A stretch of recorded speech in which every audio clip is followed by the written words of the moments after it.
बिस्मिल्लाहिर्रहमानिर्रहीम, अस्सलामुअलैकुम, good morning, welcome to सुबह सवेरे पाकिस्तान। मैं हूं हमजा तारड़ और मैं हूं इशाल सुलेमान और आप सब उम्मीद करती हूं कि अच्छे होंगे और बिल्कुल खुशबाश भी होंगे। हाँ, बिल्कुल खुशबाश आप होंगे। लेकिन आज एक हैरत की चीज़ है जो मुझे नज़र आई है। इशाल इतनी बड़ी बोतल लेके आई है, अंदर पानी है, अंदर मैं देख रहा हूँ कि आपने बहुत सारी चीज़ें हैं, बिल्कुल ऐसे ही। और हमजा, मैं समझती हूँ कि आप भी अब इसकी प्रैक्टिस कर लो क्योंकि गर्मियाँ आ चुकी हैं। और वैसे मैं आपको बताऊँ, ये हमजा डंबल का डंबल है। ये एक्सरसाइज के काम भी आता है और पानी के भी, और पानी की अफादियत से तो हम बिल्कुल इनकार नहीं कर सकते। अच्छा, मैंने इशाल से पूछा, मैंने कहा इशाल, मैंने वैसे ना पहला शख्स देखा है जिसने बॉटल कैरी कर ली है और अभी जो है मार्च में है, मार्च का मिड चल रहा है। तो इशाल ने बड़ी अच्छी बात की। इशाल ने कहा कि अब डिहाइड्रेशन जो है वो सबसे ज़्यादा हो सकती है क्योंकि हमें कम पानी पीने की आदत है, वाटर इनटेक की हमारी सर्दियों में कम हो जाती है। बिल्कुल ऐसे ही सर्दियों में, क्योंकि हम मैक्सिमम को 1 से 2 ग्लास पी लेते हैं। हाँ। इससे ज़्यादा हमारा पानी का इंटेक नहीं है। लेकिन गर्मियों के लिए मैक्सिमम कोई 3 लीटर तो आपको पी लेना चाहिए। उसके लिए ये प्रैक्टिस जो है वो आप शुरू कर दें। और इसमें आप देख रहे होंगे, इसमें खीरा भी है, पुदीना भी है और नींबू भी है। मैं लेमन भी देख रहा हूँ जी। और आप चाहें तो इसमें जिंजर भी इस्तेमाल कर सकते हैं। हाँ। ये भी आपके अपने, और स्मार्ट भी, इससे फ्रेश भी रह सकते हैं। अच्छा, बिल्कुल, जो कुछ मर्जी इसमें इस्तेमाल कीजिए। जिस तरह इशाल ने बहुत सारी चीज़ें डाल रखी हैं, लेकिन पानी का इस्तेमाल जो है अब वो बढ़ा दें, वाटर इनटेक जो है अपनी ज़्यादा कर दें, नहीं तो हम डिहाइड्रेशन का शिकार हो सकते हैं। अभी देर नहीं हुई है, वाटर इनटेक जो है ज़्यादा करनी हम शुरू कर दें। आज इशाल ने हमें यह बात सिखाई और इशाल ने आज बॉटल कैरी की हुई है। कल से इंशाल्लाह मैं भी कैरी करूंगा, आप लोगों ने भी कैरी करना। इशाल, यही सवाल जो है ना परसों शाम से चल रहा है कि क्या पीडीएम मौजूद है या पीडीएम का शराजा बिखर चुका है, जिसका जवाब ढूंढने की हर शख्स कोशिश कर रहा है। और अब कुछ बयानात से ही समझ लग रही है कि शायद कहानी खत्म हो गई है। हाँ, शराजा बिखर ही चुका है। हम बात करें कि अपोजिशन पीडीएम का जो शराजा है वो तिनकों की तरह बिखरता नजर आ रहा है। साबिक सदर आसिफ अली जरदारी के मौक़िफ़ के बाद पीडीएम में खलबली मच गई है। हुकूमत को घर भेजने की जो एक उनकी दावे थी और कोशिशें थी, काविशें थी, वो कहीं पर हमें जो है वो पूरी होती नजर नहीं आ रही। हाँ, वो जो कहा जा रहा था गैर फितरी इत्तेहाद है, हुकूमत पहले दिन से ये बात कर रही थी और वो अब कुछ दुरुस्त साबित हो रहा है। मौलाना फजलुर रहमान ने पीपल्स पार्टी के मौक़िफ़ की नफ़ी कर दी है और कह रहे हैं कि पीडीएम में कहीं पर भी, किसी मौके पर भी ये तय नहीं हुआ था कि इस्तीफे आखिरी ऑप्शन होंगे और एटम बम होंगे। ये बिलावल भुट्टो जरदारी ने कहा है, जिस बयान की बिल्कुल। लेकिन मौलाना साहब तो कहते हैं कि भाई इस्तीफे होंगे तो ही बात आगे चलेगी। पेशावर से हम जो है वो भी इस हवाले से खबर शामिल करेंगे। उन्होंने कहा है कि पीपल्स पार्टी के मौक़िफ़ का इंतज़ार है, खुदा करे उन्हें समझ आ जाए। उधर मौलाना फजलुर रहमान और नवाज शरीफ के दरमियान में टेलीफोनिक रब्ता भी हुआ। नवाज शरीफ ने कहा कि आसिफ जरदारी की गुफ्तगू से सख्त दुख और तकलीफ पहुंचा है। अच्छा, ये जो दुख और तकलीफ है, ये मरियम नवाज साहिबा जब उस दिन आई थी, उस दिन भी जो है पता लग रहा था कि तकलीफ पहुंची है। उन्होंने काफ़ी सख्त जो है ना वो गुफ्तगू किया और मरियम नवाज साहिबा ने इस हवाले से एक ट्वीट भी कर दी है और जिससे ये हमें समझ आ रही है कि पीपल्स पार्टी से वो कुछ खुश नज़र नहीं आ रही हैं। खैर, इसी पूरी सूरत हाल में मरियम नवाज साहिबा के लिए कह लें, पीडीएम के लिए कह लें या फिर नून लीग के लिए कह लें, एक और बड़ा मसला जो है वो खड़ा हो गया कि उनको फिर से तलब कर लिया गया है नैब की जानिब से और 26 मार्च को पेश होने के लिए ये उनको कह दिया गया है और अदालत में भी जा चुकी है नैब। उन्होंने कहा है कि इनकी जो जमानत है वो कैंसिल की। मुझे लगता है कि इस वक्त मरियम नवाज के सितारे जो हैं खासे गर्दिश में नजर आ रहे हैं क्योंकि उन्हें दोबारा से नैब लाहौर ने चौधरी शुगर मिल्स केस में तलब कर लिया है। 26 मार्च को पेश होने का हुक्म दिया गया है और लाहौर हाई कोर्ट ने मरियम नवाज की जमानत मनसूखी की दरख्वास्त पर तहरीरी हुक्मनामा भी जारी कर दिया, जिससे मैं कह रही हूँ कि सितारे गर्दिश में लगते हैं। जी, फैसले में तो ये कहा गया है खैर कि मरियम नवाज की जमानत का हुक्म फौरी तौर पर मुअत्तल नहीं किया जा सकता। उनसे जवाब भी 7 अप्रैल को जो है तलब किया गया। इसी वाल से बात कर लेंगे कि जो नैब का मौक़िफ़ है वो तक दुरुस्त है, किस हद तक कामयाब नैब हो सकता है, क्या पॉइंट्स हैं जिसकी वजह से ये जमानत जो है मनसूख करवाई जा सकती है। साबिक प्रोसिक्यूटर नैब राजा आमिर अब्बास साहब हमारे साथ मौजूद हैं। राजा आमिर अब्बास साहब, अस्सलामु अलैकुम, गुड मॉर्निंग। नैब पर तनकीद हो रही है कि सियासी हालात देखकर नोटिस जारी कर रहा है। जैसे ही पीडीएम मुश्किलात का शिकार हुई है तो मरियम नवाज को नोटिस आना शुरू हो गए। ये तासुर क्यों ज़ायल नहीं हो पा रहा है? पीडीएम या अपोजिशन क्यों कामयाब हो रही है बार बार ये तासुर सामने लाने में? देखिए, ये जो नैब ने नोटिस जारी किया है वाकई ही इस पे एक सवालिया निशान इस तरीके से बनता है कि नैब के ऑफिस के बाहर मरीम नवाज को जब बुलाया गया, मरीम नवाज अपने जो उनके साथियों समेत गाड़ी की डिक्की में पत्थर भर के लाई, नैब के दफ्तर पे हमला हुआ, अटैक होता है, उसके बाद महीनों नैब खामोश रहता है, ऐसे मम हो जाता है कि जैसे कुछ नहीं हुआ। और मरीम नवाज को वो जो कि एक कॉन्विक्ट है, ऑलरेडी नैब के एक केस में उसे सजा हुई है, बेल पे है, और वो खातून जब इस अंदाज में आती है तो नैब कुछ नहीं करता। और फिर all of a sudden one fine morning उन्हें याद आ जाता है कि हमने ना सिर्फ नोटिस भेजना है, साथ ही उनकी बेल की कैंसिलेशन की भी दरखास्त लाहौर हाई कोर्ट में दायर कर दी जाती है। तो ये वो चीजें हैं कि जिससे एक जो अपोजिशन है वो लाजमी तौर पे इससे एक्सप्लॉइट करेगी कि नैब का ये कौन सा और कैसा तरीक़ेकार है कि जब उनका जी आता है वो नोटिस इशू करते हैं, बेल एप्लीकेशंस की कैंसिलेशन लगाते हैं, और जब उनका जी आता है जिस मर्जी शख्स को वो गिरफ्तार कर लेते हैं, और जिसे गिरफ्तार नहीं करना वो महीनों सालों, क्या इवन रेफरेंस भी चल रहा होता है, अरेस्ट नहीं होते।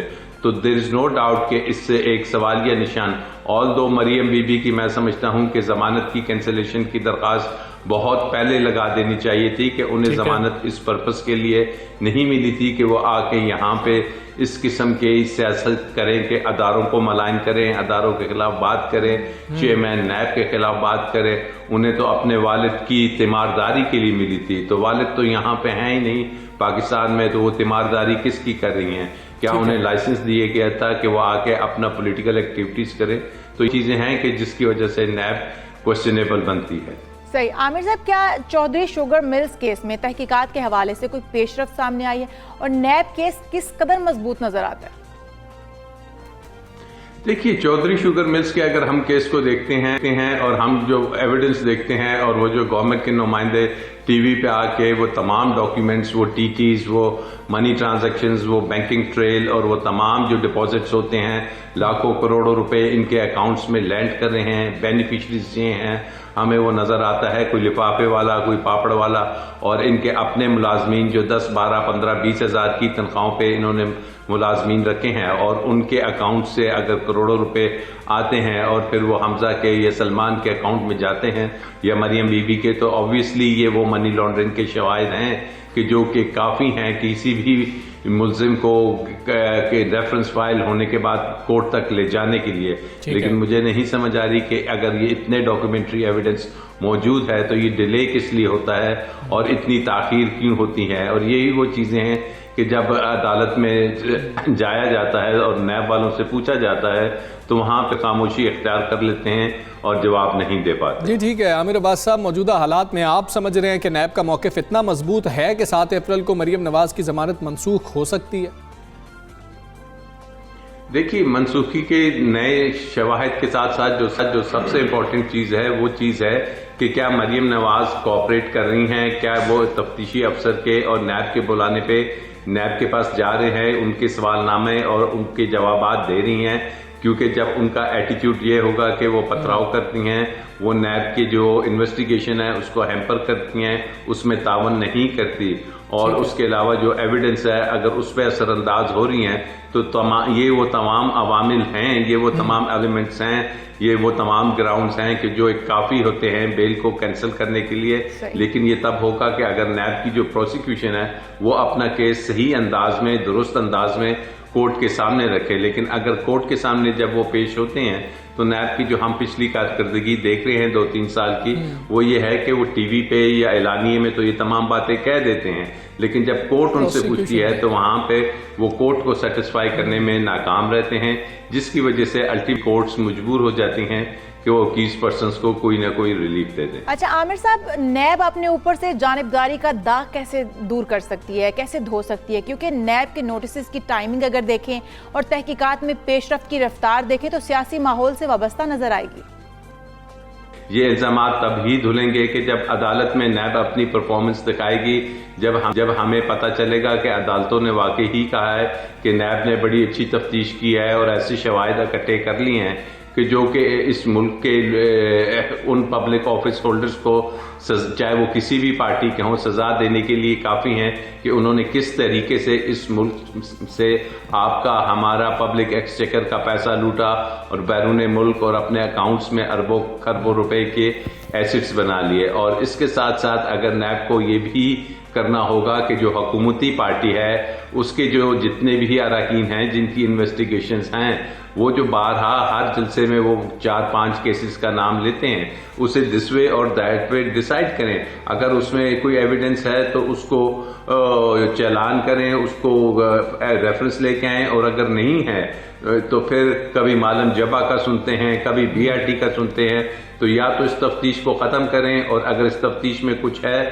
तो फिर उन एलिमेंट्स को, उन एक्यूज पर्सनस को, भले से वो हुकूमती पार्टी में हों, उन्हें भी अरेस्ट करना चाहिए, खिलाफ भी सख्त से सख्त कार्रवाई होनी चाहिए। बिल्कुल ठीक है राजा आमिर अब्बास साहब, जिस तरह आप खुद कह रहे थे कि प्रोसिक्यूशन जो है वो कुछ वीक है, एलामी और होते हैं, अंदर जाके मामलात कुछ और हो जाते हैं। नैब का ये कहना है कि मरीम नवाज तहकीकात में ताउन नहीं करती। आपने बताया कि अगर ऐसा ही हो तो फिर तो जमानत मनसूख हो जाएगी, लेकिन नून लीग का तो मौक़िफ़ ये है कि हमें बुलाया ही नहीं जा रहा। जब बुलाया ही नहीं जा रहा तो हम कैसे ताउन नहीं कर रहे हैं? तो ऐसी सूरत हाल में कैसे नैब साबित करेगा कि हमने बुलाया था, ये नहीं आए? किस तरीके से ताउन नहीं किया?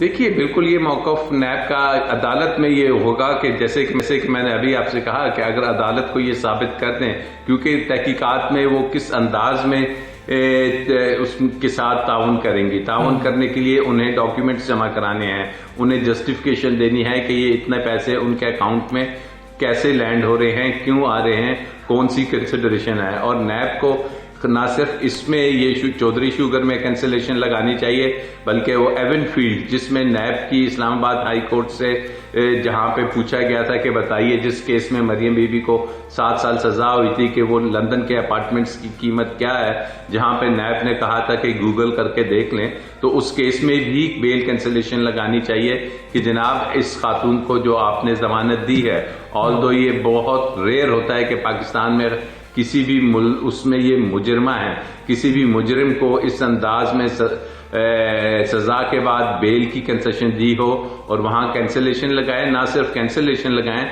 वहां एक दरखास्त लगाएं कि इनकी ये जो अपील चल रही है एवनफील्ड की, इन्हें फौरन से पहले लगाइए, फिक्स करिए और इनको डिसाइड करिए, क्योंकि नवाज शरीफ तो भगोड़ा हो चुका है।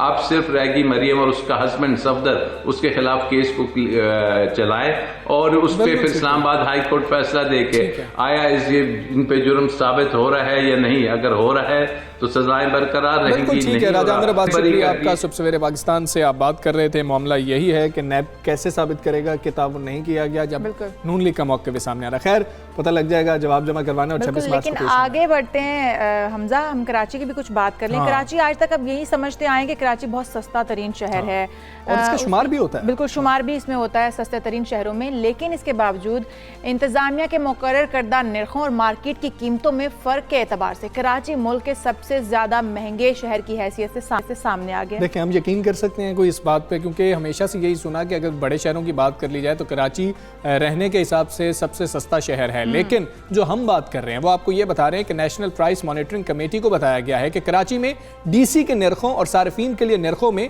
94.81% का फर्क है, यानी कि तकरीबन 95% का फर्क है, यानी कि डबल पे कीमतें। बिल्कुल ऐसा ही है। और लाड़काना की अगर बात करें तो वहां पर भी फर्क 49.54% है। सखर की बात करें तो 38.77% है, क्योंकि कहीं पर भी आप देखें तो रेशो नीचे आती हुई हमें नजर नहीं आ रही, निर्खों में बहुत ज्यादा फर्क नजर आ रहा है। हैदराबाद में भी कुछ ऐसी सूरत हाल है, 28.34% है। हाँ जी, अब इससे साबित क्या होता है? इससे साबित ये होता है कि सूबे में जिला इंतजामिया की जानिब से जो मुकर्रर निर्ख हैं उन पर अमल दरामद करवाने के लिए इकदाम नहीं उठाए गए। दूसरी जानिब इशाल, हमेशा से हमने सुना और यही बात हो रही थी कि बुज़दार हुकूमत के साथ, यानी कि पंजाब हुकूमत के साथ ब्यूरोक्रेसी जो है वो ठीक तरीके से जो है शायद उनके साथ पेश नहीं आ रही है, उनकी बात नहीं मानी जाती, लेकिन उसकी सूरत हाल खासी इससे बेहतर है। और अगर हम पंजाब की बात करें तो बहुत कम फर्क हमें नजर आता है। बिल्कुल ऐसा ही है। इसमें सबसे कम फर्क जो है बहावलपुर में देखा गया है, 9.25% है, जबकि सियालकोट में 10.35% और लाहौर में तो 10.53% है। अब देखें, लाहौर में 10.53% है, ठीक है, उन पे अमल नहीं हो रहा है, लेकिन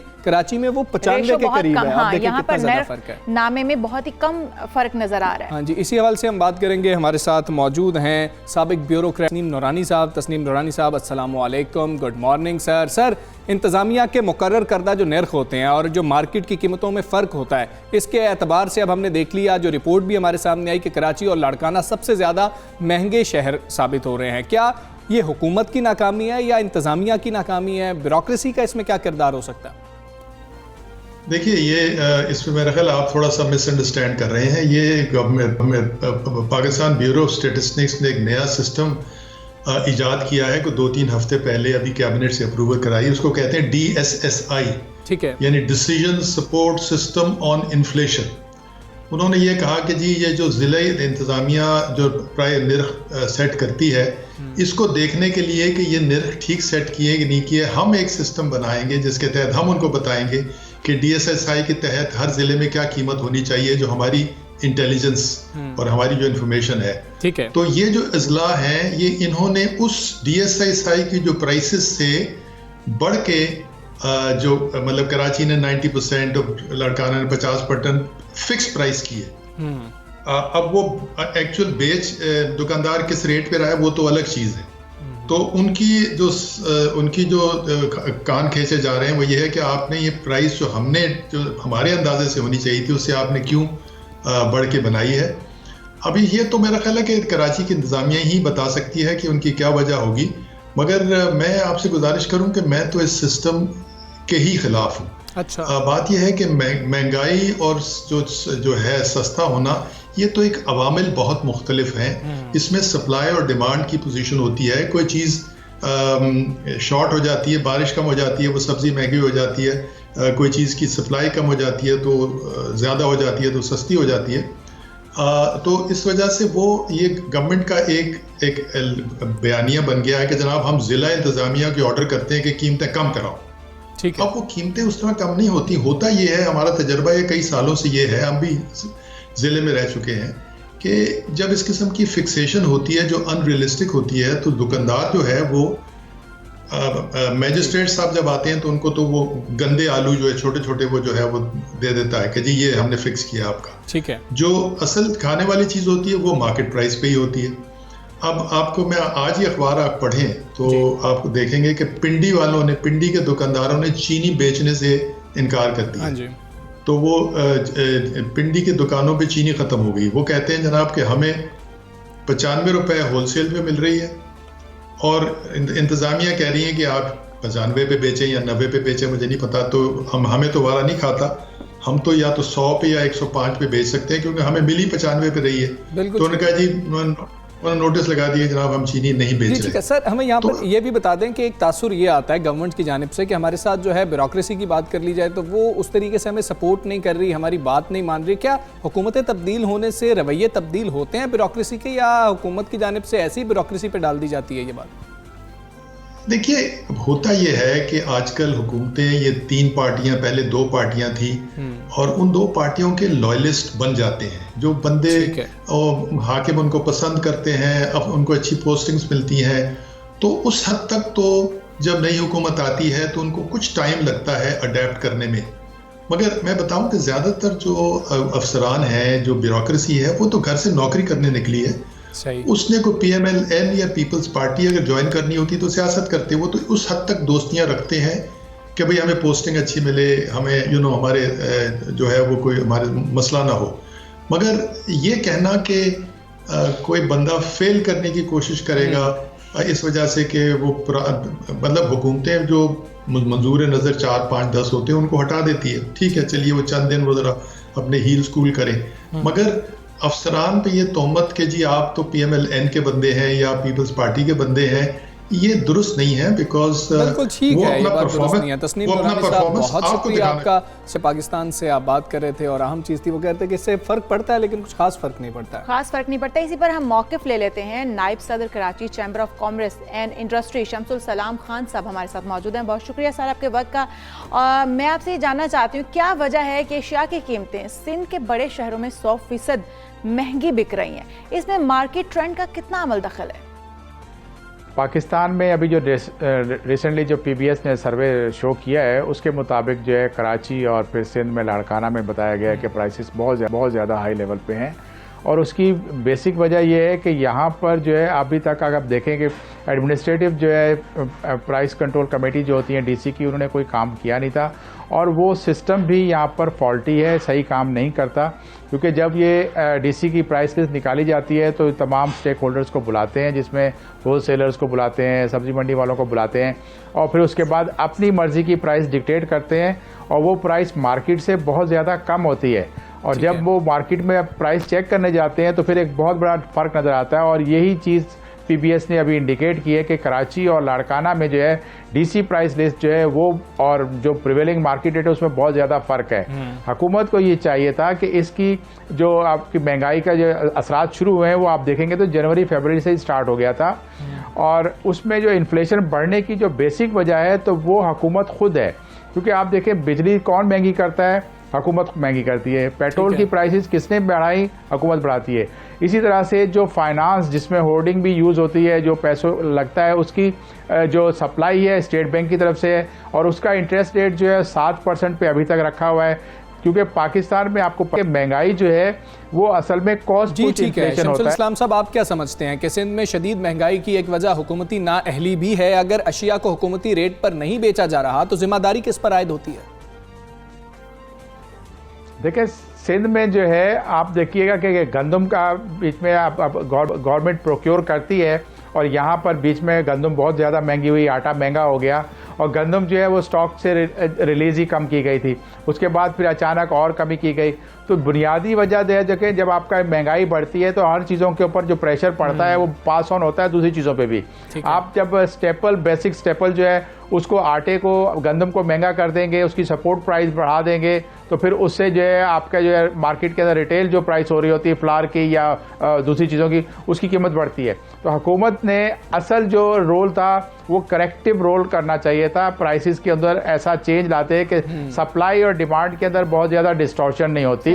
हमारे यहाँ नो डाउट ये बहुत बड़ा है कि जो जिनके पास अनटैक्स्ड अमाउंट काफ़ी बहुत ज़्यादा है, कैश है, वो मार्केट में परचेज करके होर्डिंग भी करते हैं, जिसका बड़ा इम्पैक्ट जो है वो ऐसा आता है कि प्राइस बढ़ जाती है। हुकूमत को इस पैरेलल कमोडिटी एक्सचेंज को ख़त्म करना होगा क्योंकि इसकी वजह से ना सिर्फ महंगाई बढ़ती है बल्कि हुकूमत उस पैसे को जो इस जो है पैरेलल किस्म का इलीगल किस्म का कमोडिटी एक्सचेंज बन जाता है और वो मुख्तलिफ चीज़ों की कीमतें बढ़ा रहे होते हैं तो उसमें जो कैश इन्वॉल्व होता है उसके ऊपर ना गवर्नमेंट को रेवेन्यू मिलता है बल्कि आपको जो है कंज्यूमर जो है उसको हाई प्राइस पे करता है और फिर कंज्यूमर की तकलीफ और ह्यू एंड क्राई मार्केट नज़र आती है। आपको मीडिया पे लोग फरियाद करते नजर आते हैं कि चीज़ें महंगी होगी, हम कैसे करेंगे। अब रमज़ान आ गया है, उससे पहले ही हुकूमत को चाहिए था करेक्शन होगा। आपकी नज़र में कीमतों में इस्तेहकाम का बेहतरीन फार्मूला क्या है? एक ज़राई मुल्क में इस तरह की सूरत हाल पैदा होने के पीछे कौन से अवामिल कारफरमा हो सकते हैं? हुकूमत को अपनी रेट कायम करनी चाहिए थी। इन ज़ख़ीरा अंदोज़ों को जो ज़ख़ीरा अंदोज़ी करते हैं और जो टैक्स नेट में भी नहीं है उनको कंट्रोल करना चाहिए और उसके ख़िलाफ़ क्रैक डाउन करें। जिस तरह से आपके पास जो है एडमिनिस्ट्रेटिव इख्तियार है और आप जो है आजकल मार्केटों में आके मार्केट में रिटेलर पे आप जाके प्राइस चेक करते हो तो उन होल्डर्स पे क्रैक डाउन होना चाहिए जो असल एवल हैं, जो असल जो आपको है मार्केट के अंदर जो है बिगाड़ पैदा कर रहे हैं और कीमतों को बढ़ा रहे हैं, उनको क्रैक डाउन के ज़रिए हुकूमत जो है इन कीमतों को जो है नॉर्मल सतह पे ला सकती है। क्योंकि ऐसा कोई भी हमने मिसाल नहीं देखी माजी में कि जब हुकूमत ने कोई क्रैकडाउन किया हो या प्राइस चेक कमेटी डीसी की जो है मार्केटों में आई हो तो उसके नतीजे में आगे कीमतों में कमी आई हो। बल्कि ऐसा होता है कि बाद लोग शटर डाउन कर देते हैं, वहाँ से डिसअपेयर हो जाती है वो प्रोडक्ट जो आपकी प्राइस लिस्ट में कम कीमत रखी होती है। तो हुकूमत को अपने सिस्टम को सही करना है और इस कॉलोनियल जो सिस्टम है डीसी प्राइस कमेटी वाला और प्राइस चेक कमेटी का, इसको ख़त्म करके मार्केट फोर्सेस को कम्पीट कराएं और डिस्टॉर्शन ख़त्म करें। हुकूमत को अपना जो वीट की जो खरीदारी करती है वो बहुत बड़ी होर्डिंग होती है हुकूमत की तरफ से, उसको भी ख़त्म करना चाहिए और आपके जो मार्केट में जो प्रैक्टिस है उसको ये दे और फिर उनको रेगुलेट करेंगे। इस्लाम साहब बहुत शुक्रिया आपका। सुबह सवेरे पाकिस्तान से आप बात कर रहे थे। हुकूमत को जो है कुछ अपना मैकेनिज्म बेहतर करना होगा इशाल, ताकि इस पे कंट्रोल रखा जा सके। इतना ज्यादा फर्क नहीं होना चाहिए, तरतीब दिया जाए कि कीमतों को कंट्रोल रखा जा सके ताकि आम आवाम जो वो भी इससे फायदा उठा सके। क्योंकि निरखनामा कुछ और है, कीमतें कुछ और रख दी गई हैं तो फिर उसमें जो तसादम है वो उससे मुतासिर कौन हो रहा है? अवाम हो रहा है। अच्छा इशाल, एक और चीज़ भी है, जो निर्खनामे होते हैं ना, अगर आपको कहा जाए जाके आप कहेंगे जी डीसी रेट तो ये है, तो वो कहते हैं जी वो वाली चीज़ें अंदर पड़ी हुई हैं, यानी कि जो 2 दिन पुरानी चीज़ें होती हैं वो आपको कहते हैं जी कि वो निर्खनामे के मुताबिक खरीदने चले जाएं, उसके ऊपर भी यही है, कोई और चीज़ खरीदने चले जाएं, बिल्कुल ऐसी सेम सिचुएशन चल रही है। बिल्कुल, तो हुकूमत को इस पर चेक रखना चाहिए। हम दोनों एक ब्रेक लेते हैं, ब्रेक के बाद आपको फिर मिलते हैं। Stay with us.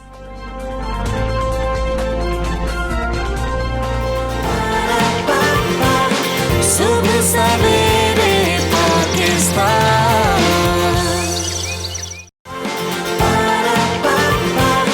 सुबह सवेरे पाकिस्तान।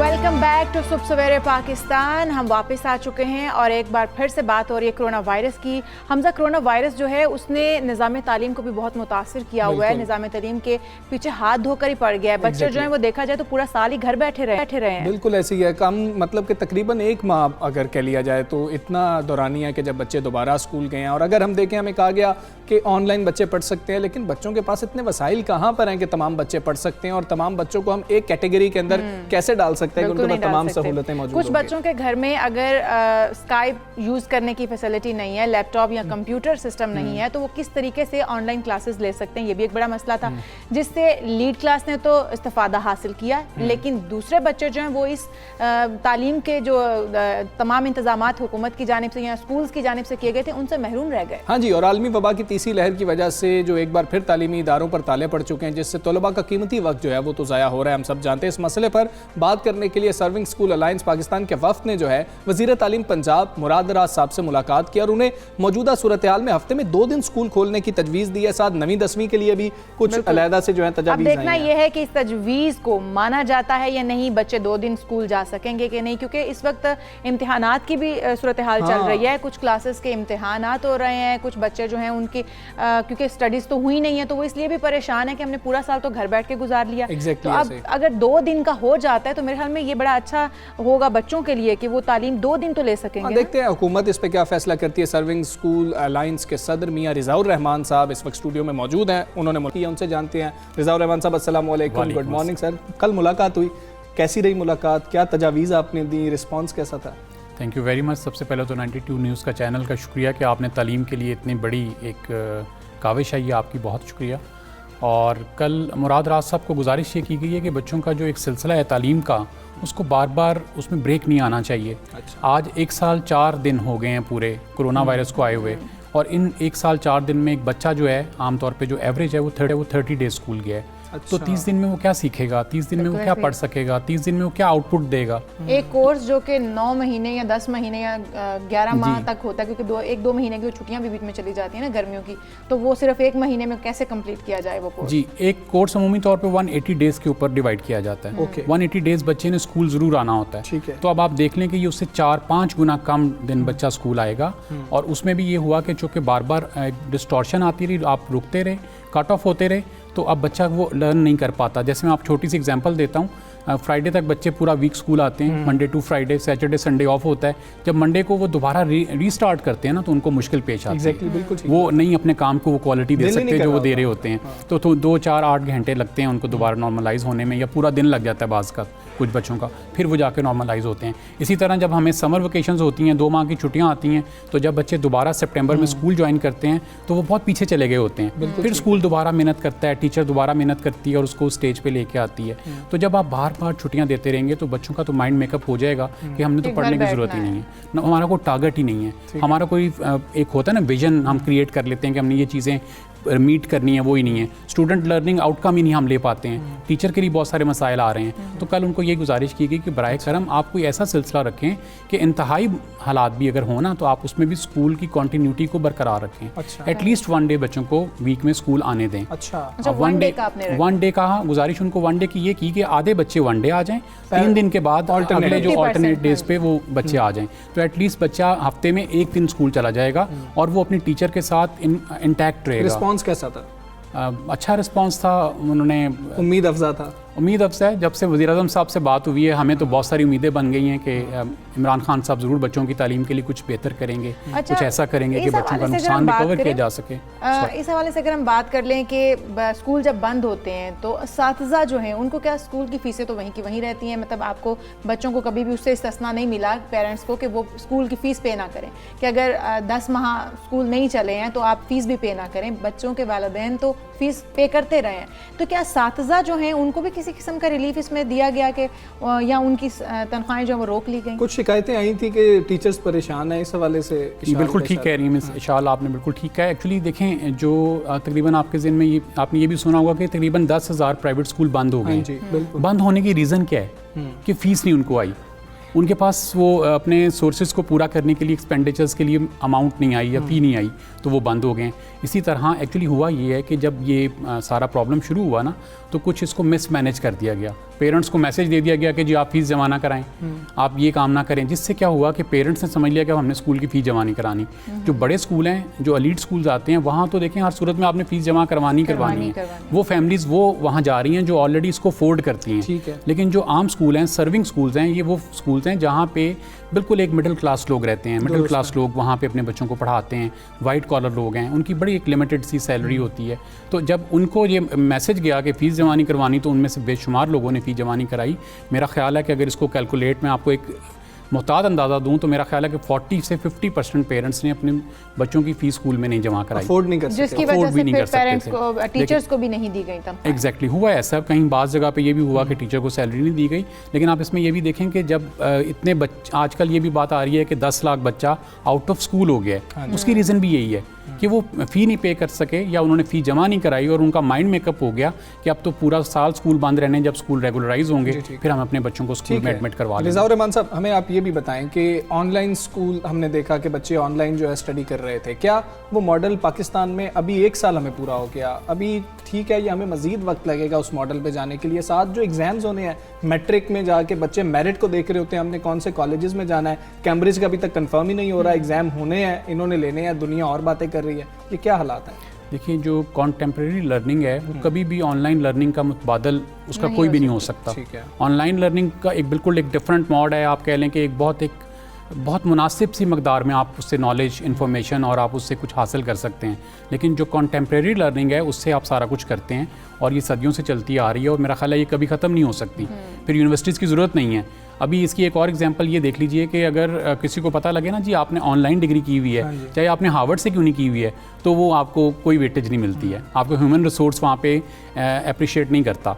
तो अगर आपने हार्वर्ड से वही डिग्री आपने फिजिकली की हुई है तो उसकी बहुत वर्थ है, लेकिन अगर वही डिग्री आपने उनको ऑनलाइन की हुई है तो वो शायद आपका लास्ट नंबर में चले जाएंगे। लेकिन सर इस वक्त तो सूरत हाल क्योंकि डिफरेंट है, वबा जो है वो भी तीसरी लहर उसकी तेज़ हो चुकी है, तो आप नहीं समझते कि इस तरह से बच्चों की जानों को भी ख़तरा हो सकता है? माएँ जो हैं वो इससे बड़ी कंसर्न है कि बच्चों को भेजना क्या सेफ भी होगा या नहीं? SOPs पर कितनी हद तक अमल दरामद हो सकता है? देखिए जो ऑनलाइन एजुकेशन है वो नीड ऑफ द टाइम है, होनी चाहिए, हमें उसमें ग्रोथ भी करनी चाहिए, गवर्नमेंट को सपोर्ट भी करनी चाहिए, गवर्नमेंट को सपोर्ट करनी भी चाहिए थी, चाहे वो इंटरनेट कनेक्शंस फ्री करती पेरेंट्स के, बच्चों के, चाहे उनको डिवाइसेस देती, किसी भी तरह से सपोर्ट करती, चाहे डिवाइसेस लोन की फॉर्म में दे दी जाती। बहुत सारे रास्ते मौजूद थे लेकिन कोई भी रास्ता इख्तियार नहीं किया गया और लोगों को कहा गया कि आप इंडिपेंडेंटली खुद करें, तो बाज़ लोग नहीं कर सके और उसी की रेशो ये आई कि सिर्फ 14% लोगों को, बच्चों को ऑनलाइन एजुकेशन मैसर हो सकी। ठीक है। अच्छा, अब इसमें जैसे मैडम आप फरमा रही हैं ना कि पेरेंट्स को इसकी आउटपुट के बारे में, तो पेरेंट्स ने भी इसमें आउटपुट नहीं दे सके, सॉरी टू से। पेरेंट्स के लिए भी नया सिस्टम था, टीचर्स के लिए भी नया सिस्टम था, तो प्रॉब्लम सबको आई और इसमें वो आउटपुट हम बच्चों की फौरी नहीं निकाल सके क्योंकि हम इसके लिए पहले से तैयार नहीं थे। अब जिस तरह से आपने एक सजेशन दी कि एक दिन स्कूल जो है वो 50% बच्चे, आधे बच्चे जाएंगे, दूसरे दिन फिर आधे बच्चे जाएंगे, तादाद फिर भी कुछ स्कूलों की बहुत ज़्यादा है। क्या आप समझते हैं कि स्कूल उस तरह से फॉलो कर पाएंगे SOPs को? क्योंकि माएँ, जो मैं आपको अभी सवाल आपसे वही कर रही थी कि इस चीज़ को लेकर बड़ी कंसर्न है कि क्या बच्चे महफूज रहेंगे? इस चीज़ से? जी अच्छा मैम, इसमें ये है कि एक तो उनको ऑप्शन मैंने ये भी रिक्वेस्ट किया है कि आप एक लिमिट लगा दें कि एक स्कूल में डेली 100 बच्चे आ सकते हैं, 200 आ सकते हैं, इससे ज़्यादा नहीं आ सकते हैं। आप एक हमें लिमिट दे दें, हम उसको भी मीट करने की कोशिश करेंगे। अब जैसे आपने फरमाया ना कि वो बच्चों के लिए ये हार्मफुल हो सकता है, तो अगर इसको हम एनालिसिस ले लें और डेटाबेस ले लें और उससे इसको अगर हम पिक्टोरियल कर लें तो हमें अंदाज़ा होगा कि पूरे एक साल में एक भी बच्चे की डेथ नहीं हुई इसकी वजह से। और जो इसमें इन्फेक्शन का रेट बच्चों में है वो 0.1 है। और अगर बच्चों को कोई प्रॉब्लम आती भी है तो वो उनकी सेंस ऑफ टेस्ट और सेंस ऑफ स्मेल जो है वो कम हो जाती है, ख़त्म हो जाती है। 2 दिन बच्चा इस फेज़ में रहता है, फिर वो निकल आता है वायरस से। तो बच्चों को तो इस इफेक्ट नहीं है। तो वाई नॉट कि हम बच्चों को देखें, कोई भी काम होता है ना, हल्का सा इन्फेक्शन रेट बढ़ता है, स्कूल बंद कर दें। सबसे पहले स्कूल बंद कर देते हैं, जो कि स्कूल ही SOPs को फॉलो कर रहे हैं और स्कूल को ही बंद कर देते हैं। मतलब ये कि हम ये कहेंगे कि माओं को इस हवाले से ज़्यादा परेशान होने की ज़रूरत नहीं है कि बच्चों में ये रेशो बहुत कम है। इशाल, आपको मैं यहाँ पे एक और भी चीज़ बताऊँ, जब वज़ीर आज़म साहब ने लाइव कॉल्स ली थी ना, तो कॉल्स के जवाबात दिए, तो मियां रिज़ाउर रहमान उनमें शामिल थे। मैं सुन रहा था, इनकी कॉल भी वहाँ पर मिली थी। इन्होंने शिकायत की थी वज़ीर आज़म साहब से कि हमें जो है लूप में नहीं लिया जा रहा है, हमारी बात नहीं सुनी जा रही है। लेकिन कल ये मुलाकात हुई, उस कॉल से पहले की सूरत हाल और बाद की सूरत हाल में कितना फ़र्क है। जो वज़ीर आज़म ने कॉल ली थी उसका क्या असर हुआ, ये भी मियाँ साहब हमें ज़रा प्लीज़ बताएं। सर, इसमें मैं पहले तो गुजारिश करूँगा कि ये शिकायत नहीं थी, ये एक वेल विशर की एक ओपिनियन थी। मैं जो कि देखिए, मैं आपका वेल विशर हूँ, तो कोई अगर आप गलती कर रहे हैं या आपका कोई सेक्शन गलती कर रहा है, तो मैं अगर आपका वेल विशर हूँ तो मैं आपको बता सकता हूँ कि इस गलती को दुरुस्त कर लिया जाए और इस गलती को दोबारा ना होने दिया जाए। तो मैंने उनके आगे अपनी ये रुवादात पेश की थी, जो तमाम स्कूल ओनर्स की थी, टीचर्स की थी और इन बच्चों की भी थी, क्योंकि बच्चों को तालीम का बहुत बड़ा नुकसान हो रहा था। स्कूल ख़त्म हो जाएंगे, कोई फ़र्क नहीं पड़ेगा, बच्चों की तालीम नहीं ख़त्म होनी चाहिए, या आप उनको अल्टरनेटिव दे दीजिए। अच्छा, वज़ीर आज़म साहब से जो गुफ्तगू हुई, उन्होंने बड़े अच्छे तरीके से उसको सुना और उसको रिस्पॉन्ड किया। मेरा तो क्वेश्चन बस कोई 1 मिनट का था, लेकिन उन्होंने उसको मुफस्सल तौर पे तकरीबन 3 मिनट में उसका आंसर दिया और उन्होंने हमें पूरा भरपूर अपना ताउन करने की भी यकीन दहानी कराई, हमारी हौसला अफजाई भी की। उसके बाद अब क्या हुआ? उसके बाद बात सुनी गई? उसके बाद सबसे पहले तो हमारी हौसला अफजाई हुई, हमारी उम्मीद बन गई कि कोई है जिसने हमारी बात सुनी है। यानी कि ये कितनी अजीब बात थी कि आप कोई नहीं सुन रहा और अल्लाह करीम ने आप पे करम किया और आपने प्राइम मिनिस्टर ऑफ पाकिस्तान के साथ बात कर ली है। और फिर उन्होंने जो रिस्पॉन्ड दिया, हमारी पूरी कम्युनिटी के अंदर एक नई रूह पैदा हो गई, लोगों के अंदर एक जज्बा आ गया और जो हमारे साथ जो डिफरेंट अदारे हैं उन्होंने भी ताउन करना शुरू किया। यानी कि हम चाहते हैं उस कॉल का फायदा, थोड़ा सा ताउन है, अभी हम गुजारिश करेंगे उस ताउन को बढ़ाएं, क्योंकि उसके पीछे जो लोग हैं, बेनिफिशरीज हैं, वो बहुत ज़्यादा हैं। बच्चे हैं, वालिदैन हैं, टीचर हैं, स्कूल ओनर्स हैं, सारे। सबसे अहम अगर कहा जाए कि ये वो शोबा है जिससे हमारा फ्यूचर, पूरे पाकिस्तान का फ्यूचर जुड़ा है, वो तालीम का शोबा है। हमारे बच्चे हैं जो हमारी नई नस्ल है और इन्होंने पाकिस्तान की बाग दौड़ जो है वो संभालनी है। बहुत शुक्रिया आपका मियां रिज़ाउर, आप आए और जो आपने तजावीज़ दी। उम्मीद करते हैं कि हुकूमत भी उस हवाले से जो है कुछ फैसले कर रही होगी। हुकूमत के लिए शायद ये आसान फैसले नहीं है, स्कूल्स को बंद कर देना, उनको खोल देना, पेरेंट्स के कंसर्न होना, बहुत प्रेशर भी एक होता है कि पेरेंट्स जो हैं वो इस चीज़ को इतना इजी नहीं ले रहे हैं कि हम बच्चों को अपनों को कैसे भेजें। बहुत सारी माएँ ये भी चाहती हैं कि उनके बच्चों की तालीम का हर्ज ना हो, वो स्कूलों को जाएं। तो हम उम्मीद करते हैं कि जो भी फैसला होगा हमारे बच्चों के लिए, हमारे मुल्क के लिए अच्छा साबित। बिल्कुल, और हमने तो एहतियात करनी है। अगर आप बच्चे स्कूल में भेज रहे हैं तो तब भी एहतियात करें। आप बच्चे घरों में बैठे हुए हैं तो बच्चों को कम से कम आप शॉपिंग मॉल्स में ना भेज दें, बच्चों को तफरीही मकामात पे ना भेज दें। बच्चों को इसलिए छुट्टियां दी हैं कि बच्चे जो हैं वो महफूज रह सकें। बिल्कुल, इसमें ना मैं एक बड़ी मजे की बात आपको बताऊंगी कि बच्चे जो है ना खुद बड़े कंसर्न हो गए इन चीज़ों से। मेरा बेटा बहुत छोटा सा, अभी 2 साल के माशाल्लाह से, तो वो जैसे ही मार्केट में मैं उसे लेके उतरूंगी तो मम्मा मास्क, मम्मा मास्क। अब बोलता नहीं है प्रॉपर्ली, लेकिन उसको पता है कि मामा को समझ नहीं आती कि पहले ही लगा ले और ना बोलने दे सालार को। चलो खैर, सालार बहुत अच्छा करते हो आप कि आप मामा को बताते रहते हो कि जी कि मास्क लगा लें, और बहुत ज़रूरी है कि मास्क लगाया जाए। अच्छा, आगे चलते हैं। अब हम बात करेंगे और आपकी भी मुलाकात करवाएंगे कि ऐसी बाकमाल फनकारा से जो छोटी सी उम्र में ही अनोखे हुनर की मालिक हैं। बिल्कुल, फनकार जो हैं वो दुनिया भर की मशहूर शख्सियात के पोर्ट्रेट तैयार करने के लिए किसी पेंसिल, कैनवस या पेंटिंग ब्रश का इस्तेमाल नहीं करती हैं, उसका सहारा नहीं लेती हैं, बल्कि ये एक छलनी और जो छलनियाँ इस्तेमाल की जाती हैं घरों में, ये किचन में, जी नहीं, ये किचन में मेरे ख्याल में कुछ इस्तेमाल करने वाली छलनी की। अच्छा, मुझे लगता है ये सुई धागों वाली होती है जिससे कढ़ाई चढ़ाई की जाती है, ये उससे कर रही होती है। ये हम पोर्ट्रेट इनको बनाते हुए भी जो है ना वो आपको दिखा भी रहे हैं। खैबर पख्तूनख्वा के इलाके मर्दान से ताल्लुक़ रखने वाली ये अलमास खानम है और वो कहती हैं कि अब तक छलनी पर सुई धागे की मदद से दर्जनों शख्सियात के जो पोर्ट्रेट हैं वो तैयार कर चुकी हैं और वो फ़न और आर्ट के ज़रिए कोशिश करती हैं कि इसके लिए मुल्क के लिए जद्दोजहद करने वाली शख्सियात के फ़न पारे बनाएं। हाँ, जो अमन के लिए कोशिश कर रहे हैं। आप देखें मलाला यूसुफजई, मोहतरमा बेनज़ीर भुट्टो खान समेत मुतअद्दिद मशहूर शख्सियात की तस्वीर पोर्ट्रेट ये बना चुकी हैं। अलमास खानम हमारे साथ मौजूद हैं, अलमास से करेंगे। अलमास अस्सलामु अलैकुम, गुड मॉर्निंग। अलमास, पहले तो हमें ये बताएं कि ये इशाल को जो छलनी लग रही है वो वाली दुरुस्त बात है या जो मुझे छलनी लग रही है वो वाली दुरुस्त चीज़ है? कैसे बनाती हैं आप? ख्याल ये कैसे आया था कि ये भी काम किया जा सकता है? वालेकुम सलाम। इन्होंने जो कहा कि जो किचन में छलनी इस्तेमाल होती है, मैं वही छलनी इस्तेमाल करती हूँ। और अब हाँ, वो तो छोटी छलनी होती है क्योंकि उसे आटा वगैरह छाना जाता है, लेकिन जो बड़ी छलनी पर बनाती हूँ तो वो अक्सर फैक्ट्रीज में इस्तेमाल होती है, जिससे ये खाक वगैरह रेत वगैरह छाना जाता है। अच्छा, ठीक है। तो आपको ये ख्याल कैसे आया कि मुझे इस तरह का कोई अनोखा काम भी करना चाहिए? ये कहाँ से सीखा आपने? बचपन से ही कुछ दिल में कुछ नया करने का, कुछ बड़ा करने का दिल कर रहा था बचपन ही से। मैं मुजस्समे बनाती थी, मैं स्केचेस बनाती थी, लेकिन उसमें मेरा दिल नहीं लग रहा था क्योंकि मुझे लग रहा था कि मैं इसके लिए नहीं बनी, मुझे कुछ नया करना है, मुझे कुछ अलग करना है। तभी मैंने कपड़े पर एक तस्वीर बनाई, लेकिन कपड़े पर भी मुझे ऐसा लगा कि अब और भी कुछ है जो कि अभी बाकी है, जो ये फन यही तक महदूद नहीं है। फिर मैंने छन्नी पर एक तस्वीर बनाई। शुरू में मैं चंद ही 2-3 रंगों का इस्तेमाल करती थी कि जब मैं तस्वीर बनाती थी, लेकिन बाद में मैंने उससे और भी इम्प्रूव किया और छोटी चलनी के बजाय बड़ी चलनी पर और इसके साथ 2-3 रंगों से 13-15 रंगों तक का इस्तेमाल मैं उसमें कर, और दिन ब दिन सोच रही हूँ कि और भी इजाफा करूँ और अपने आर्ट को और भी एक अच्छे मकाम पर ले जाऊँ। बिल्कुल ठीक है। अलमास, हमें ये बताएं कि अब तक आप कितने पोर्ट्रेट अंदाज़ा एक बता देंगे बना चुकी हैं? अच्छा, इस पे कोई खर्चा आता है? कितना खर्चा आ जाता है अगर आप एक बड़ी छलनी पे बना रही होती हैं ये पोर्ट्रेट तो, और कितना टाइम लग जाता है आपको? मैंने अभी तक बहुत सारी शख्सियात की तस्वीरें बनाई हैं जो कि हमारे हीरोज़ है। अभी शुमार तो मुझे याद नहीं, लेकिन आपने बताया कि कितना खर्चा आता है, तो खर्चा कुछ ज़्यादा नहीं आता इस पे, 1000 ऐसे ही कुछ आता है। अच्छा। लेकिन इस पे वक्त ज़्यादा लगता है और मेहनत ज़्यादा लगती है, काफ़ी ये होती है इसकी, तो वक्त तकरीबन हफ्ते से 10-12 दिन भी लग जाते हैं इसको बनाने में। तो अलमास, ये बताइएगा कि इनको फ़रोख्त करती हैं क्योंकि आप बना के घर में रखती जा रही हैं, या फिर इनको फ़रोख्त करके इनसे अर्निंग हासिल करने का भी सोचा आपने? अभी तक तो फ़रोख्त नहीं किया।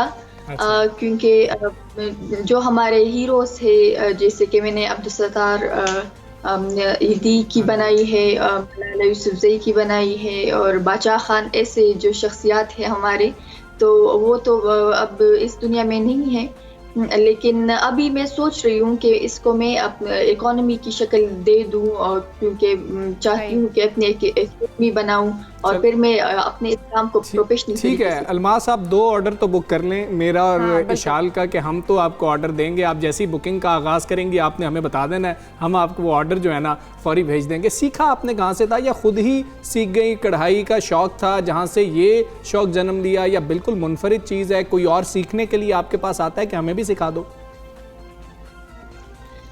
सीखा तो मैंने ये किसी से नहीं है, क्योंकि मैंने पहले भी जिक्र किया कि ये मैंने शुरू किया है। ये आर्ट शायद ही पूरी दुनिया में किसी ने नहीं किया, या फिर अगर किया भी हो तो मैंने अभी तक नहीं देखा। और सीखने के लिए तो कोई नहीं आता अभी, लेकिन मैं सोच रही हूँ कि अपनी एक आर्ट एकेडमी बनाऊँ, क्योंकि ये एक यूनिक आर्ट है और सिर्फ मुझ तक ही महदूद है। अगर मैं ना रही या फिर कुछ भी हो सकता है तो ये आर्ट यहीं पर ख़त्म हो जाएगा। अभी मैं सोच रही हूँ, अपने छोटे भाई को भी सिखा रही हूँ कि अपनी एक एकेडमी बनाऊँ जिसमें कि वो लोग जो कि शौक़ रखते हैं कि ये हुनर सीखे, तो उसमें मुझसे सीख सकें। हमजा, आपने देखा है कि कितने खूबसूरत अलमास ने बनाए हुए हैं पोर्ट्रेट, जो कि हम आमतौर पे देखते हैं रंगों की मदद से कैनवस पे बनाए जाते हैं, उनसे कई ज़्यादा खूबसूरत नज़र आ रहे हैं। तो अलमास ये बताएगा घर वालों ने इसमें कितना ताउन किया, इलाके के लोगों का, इर्द गिर्द का, आपके अपने रिश्तेदारों का, इस हवाले से कितना ताउन आपके साथ रहा, क्या रवैया था उनका? घर वालों का मेरे साथ पूरा सपोर्ट था। मेरे भाई, मेरे बाबा जान सभी ब्रॉड माइंडेड हैं, लेकिन फिर हमारा माशरा कुछ ऐसा है कि वो नहीं मानते इन चीज़ों को। यहाँ पर लड़कियों को तालीम की इजाज़त भी बहुत ही मुश्किल से मिलती है। यहाँ पर हज़ारों की तादाद में लड़कियाँ हैं जो कि स्कूल नहीं जाती, और फिर ऐसे सोशल मीडिया पर आना या फिर तस्वीर बनाना, और तस्वीर बनाना तो कोई और ही बड़ी बात है उनकी नज़र में, क्योंकि उनका माइंड कुछ अलग है। तो वो माशरे की तरफ से तो रिएक्शन कुछ और ही था, लेकिन फिर घर वालों का सपोर्ट था। उन्होंने कहा कि की तरफ ना देखो, सिर्फ अपने काम पर फोकस करो, तुम क्या करना चाहती हो बस उस पर फोकस करो। अगर तुम एक मकाम कभी वालिदा ये तो कहती होंगी कि ये छलनी को किस काम में इस्तेमाल कर रही हो अलमास, किचन में आओ, इससे आटा छानने का काम करते हैं, इससे ये छानने का काम, तुम किस काम में पड़ गई हो? किस काम में पड़ गई हो? नहीं, मेरी वालिदा भी मुझे सपोर्ट करती है। वो जानती है कि इस आर्ट की कीमत क्या है, ये आर्ट कितना ज़रूरी है। ये तो बहुत बड़ी बात इस है। वजह से मुश्किलात पेश नहीं है। बिल्कुल ठीक है। अलमास, हमें आप ये भी बताएं कि अगर ख़ानदान में कोई एक शख्स मुनफरिद काम करना शुरू कर देता है तो सारे उसके पास चले जाते हैं कि ये तो हमारा भी काम कर दो। तो आपके छोटे भाई का आपने जिक्र किया, वो आते नहीं कि आप ही मेरी शर्ट पे ये चीज़ आप जो है कढ़ाई कर दें? कज़न्स नहीं आते हैं, बाकी लोग नहीं आते हैं कि हमारे लिए भी कुछ कर दो, हमारा भी स्केच बना दो? क्यों नहीं, यहाँ पर जितने भी लोग आते हैं सभी मुझे कहते हैं कि आप हमारी तस्वीर बना दे, लेकिन मैं उन्हें साफ साफ कह देती हूँ कि मैं एक ही कैटेगरी के लोगों की तस्वीरें बनाती हूँ। अगर आपको भी जवाब ही मिलने वाला है कि वो एक ही कैटेगरी के लोगों की बनाती हैं। आप नहीं, मैं बहुत नहीं अलमास, मैं बहुत अमन पसंद हूँ। आप अमन पसंद लोगों की बनाती है, मैं बहुत अमन पसंद हूँ। और मुल्क और कौम का नाम रोशन करने वाले। और इनसे अगर पूछा गया था बचपन में कि आप क्या बड़े होकर बनेंगे, तो उन्होंने कहा मैं तो अब्बू बनूंगा, बड़े होकर पापा बनूंगा।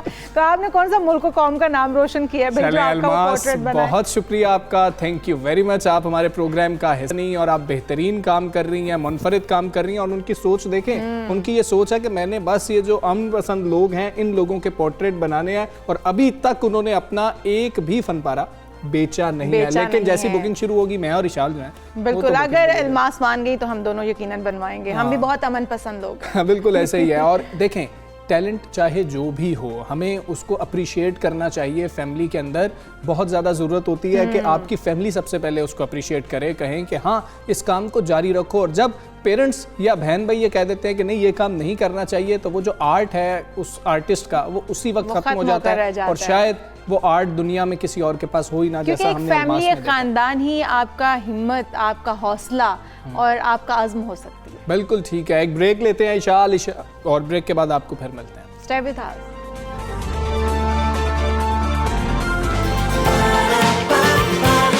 सुबह सवेरे पाकिस्तान, सुबह सवेरे पाकिस्तान।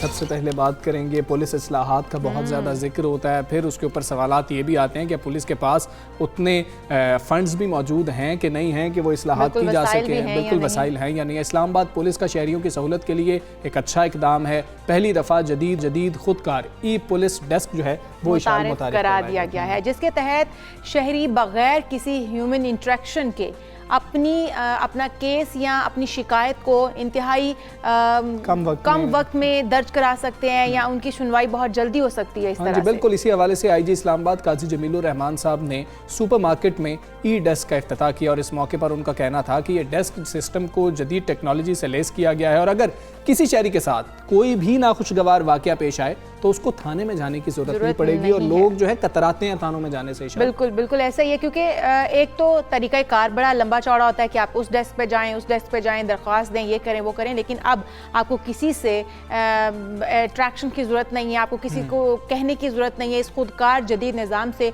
शहरियों को अपनी शिकायत के इंदराज में आसानी होगी। बिल्कुल, और इस निज़ाम से शहरी अपनी शिकायत का बर वक्त इंदराज भी कर सकेंगे। इसी हवाले से हम बात करेंगे। हमारे साथ मौजूद हैं इस्लामाबाद काजी जमीलुर रहमान साहब। आजी साहब अस्सलामु अलैकुम, गुड मॉर्निंग। आजी साहब बताइएगा, ये ई पुलिस डेस्क के हवाले से किस तरीके से काम करेगा? फाल होगा, ऑनलाइन होगा, लोगों को उधर जाना पड़ेगा, क्या तरीकाकार है सर?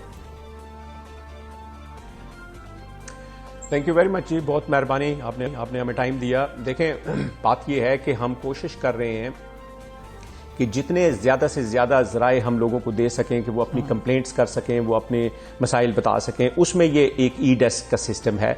ये हमने सुपरमार्केट में लगाया है, ये हम और जगहों पे भी लगाएंगे। इसमें है, ये नॉन इंटरेक्टिव है, इसमें कोई ऑफिशियल बैठा हुआ नहीं है। ये ऐसे ही है जैसे आपका ATM है। आप जाएं, आप अपनी डिटेल्स रखें, अगर आपके पास आपका शनाख्ती कार्ड है तो वो वहाँ पे सामने लगाएं तो आपकी सारी डिटेल्स आ जाएंगी। ये नादरा के साथ कनेक्टेड है। आप अपनी कंप्लेंट लिखें, आप बटन दबाएं तो वो हमारे सिस्टम में चला जाएगा, वो मुतलका थाने के पास चला जाएगा, वहां से आपको कॉल आएगी, वहां से आपको कॉल आएगी और वो खुद आपसे राब्ता करेंगे। ठीक है। अब पॉइंट ये है कि अगर आप ये सारा नहीं करना चाहते तो वहां पे एक हेल्पलाइन लगी हुई है, आप वो उठाएं, वो आप डायरेक्ट 15 के साथ कनेक्ट हो जाएंगे। अच्छा, वहां पर ज़बानी तौर पे भी अपनी कंप्लेंट कर सकते हैं और फिर पुलिस आपसे रब्ता करेगी मुतलका थाने की, और आपकी जो शिकायत है उस पर मजीद काम किया जाएगा। हम चाहते हैं, इस्लामाबाद में लोग आते हैं सारे पाकिस्तान से, किसी के साथ खुदा न खास्ता कोई इंसिडेंट होता है तो उसको ये नहीं पता होता कि मैं किस थाने जाऊं और कहां जाऊं, तो वो एक बड़ी बेचारगी की सिचुएशन होती है। तो हम चाहते हैं कि लोगों को ये रिलीफ हो कि उन्हीं ट्रेड सेंटर्स में उनके पास ये सिस्टम मौजूद हो। सही। आईजी साहब, इसका रिस्पांस टाइम क्या होगा? कितनी देर में आपकी शिकायत जो है वो इदारे को मौसूल हो जाएगी, डेस्क को मौसूल हो जाएगी और उसके ऊपर काम शुरू कर दिया जाएगा? बड़ी इंपॉर्टेंट बात है जी। देखें, हमारा सिस्टम जो ही वो क्लिक करेंगे, जो ही वो अपनी शिकायत डालेंगे, जो ही वो अपना शनाख्ती कार्ड लगाएंगे और शिकायत लिखेंगे, इंस्टेंटली जाएगी। और हमने टाइम रखा हुआ है कि विद इन 5 मिनट्स हमारा सिस्टम से लोग उनको कॉल बैक करेंगे, उनको बताएंगे कि आपकी FIR, आपकी कंप्लेंट रजिस्टर हो गई है, ये प्रोसेस है और आप आगे आपसे कौन राब्ता करेगा, हम खुद रिस्पॉन्ड करेंगे सिटीजन को। बिल्कुल ठीक है। ई डेस्क कितने कायम किए जा रहे हैं, एक दफ़ा वो हमें क्लियर कर दीजिएगा सर, और ये भी बता dीजिएगा कि वो जो आप कह रहे हैं कि अपना शनाख्ती कार्ड लगाएं, यानी कि नया शनाख्ती कार्ड नादरा का चाहिए होगा, जो चिप वाला कार्ड है जिसमें आपकी सारी इंफॉर्मेशन मौजूद होती है। देखिए, अभी तक तो हमने एक ही बनाया है। ठीक है। हम ये चाहते हैं कि इसको अगले 1, 2, 3 महीने हम इसको स्टडी करें, इसमें अगर मजीद कोई इंप्रूवमेंट है, कोई इश्यूज आते हैं तो हम उनको रफा करें और उसके बाद फिर हम आगे चलें।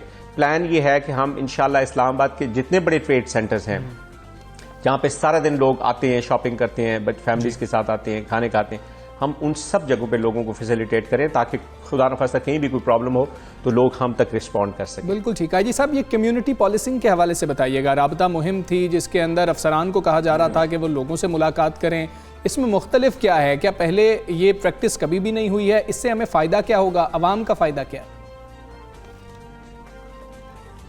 देखें, ये प्रैक्टिसेस सारे पाकिस्तान में होती रही हैं। हमने सिर्फ ये किया है, कुछ ऑफिसर्स होते हैं जो बाहर जाते हैं, लोगों से मिलते हैं, कुछ ऑफिसर्स होते हैं वो ज़्यादा इंटरेक्शन नहीं करते, तो हमने उसको एक ऑर्गेनाइज तरीके से पाबंदी लगा दी है कि हर किस अफसर ने एक महीने में 1 दफ़ा, 2 दफ़ा, 3 दफ़ा खुली कचहरी करनी है, उलमा से मिलना है, ट्रेडर्स से मिलना है, कम्युनिटी से मिलना है, माइनॉरिटीज से मिलना है, मीडिया से मिलना है, एजुकेशनल इंस्टीट्यूशंस में जाना है। उसका हमें बड़ा फायदा हुआ। सिर्फ फरवरी के महीने में 26 पुलिस के इंटरेक्शंस हुए लोगों के साथ, कम्युनिटी के साथ। तो उसका फायदा यह है कि हम लोगों तक जाएं, उनके मसाइल पूछें, कोशिश करें कि उनके मसाइल हल करें, बजाय इसके कि वो हमारे पास दफ्तरों में और थानों में आते रहें। बड़ा अच्छा इम्पैक्ट आया है उसका, बड़ा अच्छा फीडबैक उसका आ रहा है। हमारे ऑफिसर्स निकल रहे हैं, जा रहे हैं, लोगों से मिल रहे हैं, इंटरेक्शन बढ़ रहा है। आईजी साहब, अगर ओवरऑल बात करें तो इस्लामाबाद में गुज़श्ता कुछ अरसे से जुराइम में तेज़ी से इजाफा देखने में आ रहा था। वफाकी दारुल-हुकूमत में 2019 के दौरान अगर देखें तो 8,665 मुकदमा दर्ज हुए। 2021 की बात करें तो 850 के इजाफे के साथ मुख्तलिफ जुराइम की दर्ज जो FIR थी उनकी तादाद तकरीबन 6,000 कुछ 9,536 बिल्कुल ऐसी थी। और फिर जुराइम की रोकथाम और तफ्तीश के लिए क्या मैकेनिज्म इख्तियार किया जाए कि इन वारदातों में कमी आ सके? I think this is the most important thing, जो हमारा हार्ड कोर पुलिसिंग है कि लोगों को तहफ़्फ़ुज़ हो, न सिर्फ सिक्योरिटी हो बल्कि सेंस ऑफ सिक्योरिटी हो, और ये जो जराइम हैं ये इस्लामाबाद फेडरल कैपिटल है इसमें ना हो। 2-3 चीज़ें जो हमारी टीम कर रही है इस वक्त, इस्लामाबाद पुलिस सारी लगी हुई है। 1, फ्री रजिस्ट्रेशन ऑफ क्राइम। हमने कोई 400 से ज़ायद पर्चे किए हैं, FIRs किए हैं जो पिछले काफ़ी अरसे से पेंडिंग थी। मैं समझता हूँ ये एक शहरी का हक है, बुनियादी हक है कि उसका पर्चा दर्ज हो। 1, 2, एक इन्वेस्टिगेशन हमने उसको स्ट्रेंथन किया है, एक पूरी टीम बनाई है इन्वेस्टिगेशन की, जो ऑपरेशन के साथ कोई ताल्लुक नहीं होगा, जो सिर्फ और सिर्फ लोगों के ये कंप्लेंट सुनेगी, crime against property, crime against person, ठीक है, कोशिश करेंगी, ख्याल करेंगी। इम्पैक्ट क्या आया है इन सारी एफर्ट्स का, मैं आपको बताऊं। आज हम एक सेरेमनी करने जा रहे हैं इंशाल्लाह, जिसमें हम 40 से ज़ायद मोटर कारें जो लोगों की चोरी हुई थी वो लोगों को वापस करने जा रहे हैं, रिकवर करके। ठीक है। 40-45 से ज़ायद मोटर बाइक्स हैं। 2 करोड़ 62 लाख से ज़ायद की वैल्यूएबल प्रॉपर्टी और कैश है जो हम इंशाल्लाह आज लोगों को वापस करने जा रहे हैं। तो हम समझते हैं कि ये लोगों का हक है। इंशाल्लाह इस्लामाबाद इससे मजीद सेफ होगा, मजीद पुरअमन होगा। हमने एक SMS सर्विस शुरू की है, जो ही किसी की FIR होगी उसको मैसेज जाएगा कि आपकी FIR होगी है, ये सेक्शन है, और ये आपका तफ्तीशी है, और तफ्तीशी को मैसेज जा रहा है कि आप फौरन अपने कंप्लेनेंट से रब्ता करें और हमें बताएं। हम चाहते हैं कि लोगों को फैसिलिटेट करें, ये उनका राइट है, उनको फैसिलिटेट करें, उनको पता चले कि उनके केस के बारे में क्या हो रहा है। बिल्कुल ठीक है जी साहब। अंडर फंडिंग पुलिसिंग एक बहुत बड़ा मसला रहा है। हमने तकरीबन 2 हफ्ते पहले एक रिपोर्ट शेयर की थी कि अगर इन्वेस्टिगेशन की बात की जाए तो एक केस के लिए तकरीबन 200 से 250 रुपया तकरीबन, अगर वसाइल की बात करें तो पुलिस के पास वसाइल होते हैं, उसके अंदर किस तरह से इन्वेस्टिगेशन हो सकती है। ये कितना बड़ा मसला है पुलिस के लिए कि वसाइल की कमी है, लेकिन एक्सपेक्टेशंस बहुत ज़्यादा हैं और तासुर बहुत ज़्यादा गलत हो जाता है। इसके ऊपर कोई बात क्यों नहीं होती है? मैं समझता हूँ ये एक और आपने बहुत ही इंपॉर्टेंट इशू को छेड़ा है कि कॉस्ट ऑफ इन्वेस्टिगेशन कितनी है और क्या है। ये वाकई एक बड़ा मसला है, लेकिन मुझे खुशी है ये बताते हुए कि हमने गवर्नमेंट के साथ टेकअप किया है और गवर्नमेंट ने हमें फुल सपोर्ट दी है। हमने एक रिवाइज्ड केस भेजा है जिसकी प्रिंसिपल अप्रूवल भी हो गई है, और मैं आपके तवस्सुत से सबको बताना चाहूँ कि हम एक स्टेप आगे जा रहे हैं। ठीक है। पहले ये होता था कि सेंट्रलाइज्ड बजट होता था जो IG ऑफिस में होता था। अब प्राइम मिनिस्टर ऑफ पाकिस्तान के विजन के मुताबिक हम उसको थानों को बजट दे रहे हैं। इंशाल्लाह नेक्स्ट ईयर से हर थाने को अपना बजट मिलेगा और वो अपना बजट खुद खर्च करेंगे। मैं समझता हूँ ये एक बहुत बड़ा कदम है जिसमें हमें प्राइम मिनिस्टर साहब ने सपोर्ट किया है और उसमें अमेंडमेंट्स हो चुकी हैं। 2 हफ्ते में शायद वो पूरा इम्प्लीमेंट हो जाएगा, तो इंशाल्लाह इस मसले का भी हल इस तरीके से निकल आएगा। बिल्कुल ठीक है। IG इस्लामाबाद हमारे साथ मौजूद थे काजी जमीलुर रहमान साहब। सर बहुत शुक्रिया आपके वक्त का। जो इस्लामाबाद जो है वो रिफॉर्म्स लाने की कोशिश कर रही है, जो नए इकदाम हैं उठाए जा रहे हैं, उस हवाले से आपने हमें बताया। और इशाल बहुत बड़ा मसला है ये फंड्स का कि पुलिस के पास इतने फंड नहीं होते। हम अक्सर ये तो देखते हैं कि पुलिस वाले जो हैं वो मोटर बाइक्स के ऊपर, रिक्शों के ऊपर जो हैं मुल्ज़मान को अदालतों में पेश कर रहे होते हैं, लेकिन उस इन्वेस्टिगेशन प्रोसेस के लिए उनके पास कितने वसाइल होते हैं इसके ऊपर भी बात तो कहा जाता है कि जो जदीद असलहा है जुराइम पेशा अफराद के पास ज्यादा होता है। हमारी जो पुलिस है उनके पास जो है फिर ट्रेनिंग का फुकदान, अगर असलहा हो तो फिर चलाना नहीं आ रहा होता। ये काफी फैक्टर्स हैं जिनको देखना होगा। आगे बढ़ेंगे। एक और बहुत अहम मामला भूख के हवाले से अक़वाम मुत्तहिदा के सेक्रेटरी जनरल ने दुनिया को खबरदार किया और कह रहे हैं कि 2020 के आखिर में दुनिया भर में 88 मिलियन अफराद शदीद भूख के दहाने पर थे और आगे जो है ये ज्यादा कशीदा सूरत हाल हो सकती है। ऐसे ही है। कोविड-19 और माहौलियाती तब्दीली जैसे अवामिल ने भूख के बहरान को मजीद ख़राब कर दिया है। एंटोनियो गुतेरेस ने इस हवाले से जो है वो खबरदार भी कर दिया और उस वक्त उन्होंने कहा है कि दुनिया भर में लाखों अफराद जो हैं वो भूख और कहत का ख़तरा उनको लाहक है। कहत का शिकार हो सकते हैं, किस तरह से हो सकते हैं, इसके ऊपर भी हम बात कर लेते हैं। अलमिया ये है इशाल यहाँ पर कि दुनिया भर में भूख अब खुराक की कमी का नतीजा नहीं है, बल्कि उसकी वजह हर जगह इंसानों के इक़दामात हैं। उन्होंने ये भी निशानदेही की है कि 3 दर्जन ममालिक में तकरीबन 30 मिलियन अफराद को शदीद भूख का सामना है। और इससे पहले वज़ीर आज़म इमरान खान को हमने देखा कि वो कौम को भी खबरदार करते हैं, दुनिया को भी खबरदार करते हैं कि आने वाले दिनों में भूख और फूड सिक्योरिटी अहम चैलेंजेस बन जाएंगे और ये नेशनल सिक्योरिटी का एक बहुत बड़ा हिस्सा है। बिल्कुल ऐसा ही है। अच्छा हमजा, इससे पहले भी हमें मुख्तलिफ किस्म के बहरानों का हम शिकार होते रहे, दुनिया में डिफरेंट किस्म के बहरान होते रहे, लेकिन ये खुराक का जो बहरान है ना, ये इंसान को हम बहुत सारे इलाकों में देखते हैं कि बच्चे बहुत कमज़ोर हैं, खुराक मुकम्मल नहीं मिल रही है, पूरी खुराक जो उनकी बॉडी को चाहिए वो नहीं मिल रही है। तो कहत हो या फिर भूख हो या फिर प्यास हो, ये तो इंसान की बुनियादी ज़रूरत है ना, खुराक किसी की भी पूरी होना ये तो एक बुनियादी ज़रूरत है। तो अगर हमें इस तरह के किसी भी चैलेंजेस से निपटने की नौबत आ गई तो हम क्या करेंगे? बिल्कुल, एक तकरीब से खिताब में वज़ीर आज़म ने कहा था कि हुकूमत की सबसे बड़ी जिम्मेदारी आवाम के लिए फूड सिक्योर करना होता है और एक वक्त था हम गंदम एक्सपोर्ट करते थे, इस साल 40 लाख टन गंदम जो है वो हम इंपोर्ट कर रहे हैं। इसी हवाले से हम बात करेंगे, जानने की कोशिश कि ये मामला है क्या, फूड सिक्योरिटी का कैसे जो है इंश्योर किया जा सकता है। चेयरमैन PRC डॉक्टर मोहम्मद अजीम साहब हमारे साथ मौजूद हैं। डॉक्टर साहब अस्सलाम वालेकुम, गुड मॉर्निंग। क्या कोरोना ही भूख और गुर्बत में तेज़ी से इजाफे का बाइस है या इसके अलावा और फैक्टर्स भी हैं जिनको हमने नज़रअंदाज कर दिया? बिल्कुल जी, बिल्कुल आपने सही पूछा कि इस वक्त जो पूरी दुनिया में बहुत सारी जो क्लैमिटीज़ आई हुई हैं, तो सबसे बड़ी क्लैमिटी इस वक्त कोविड है और शायद बाकी जो क्लैमिटीज़ हैं उसके बारे में हम या तो जल्द भूल जाते हैं या शायद उनको हम ज़्यादा अहमियत नहीं देते। तो इस वक्त दुनिया में कोविड के अलावा जो दूसरी क्लैमिटीज़ और ख़ास तौर पे हमारा मुल्क और एशिया में जो है वो क्लाइमेट चेंज का है।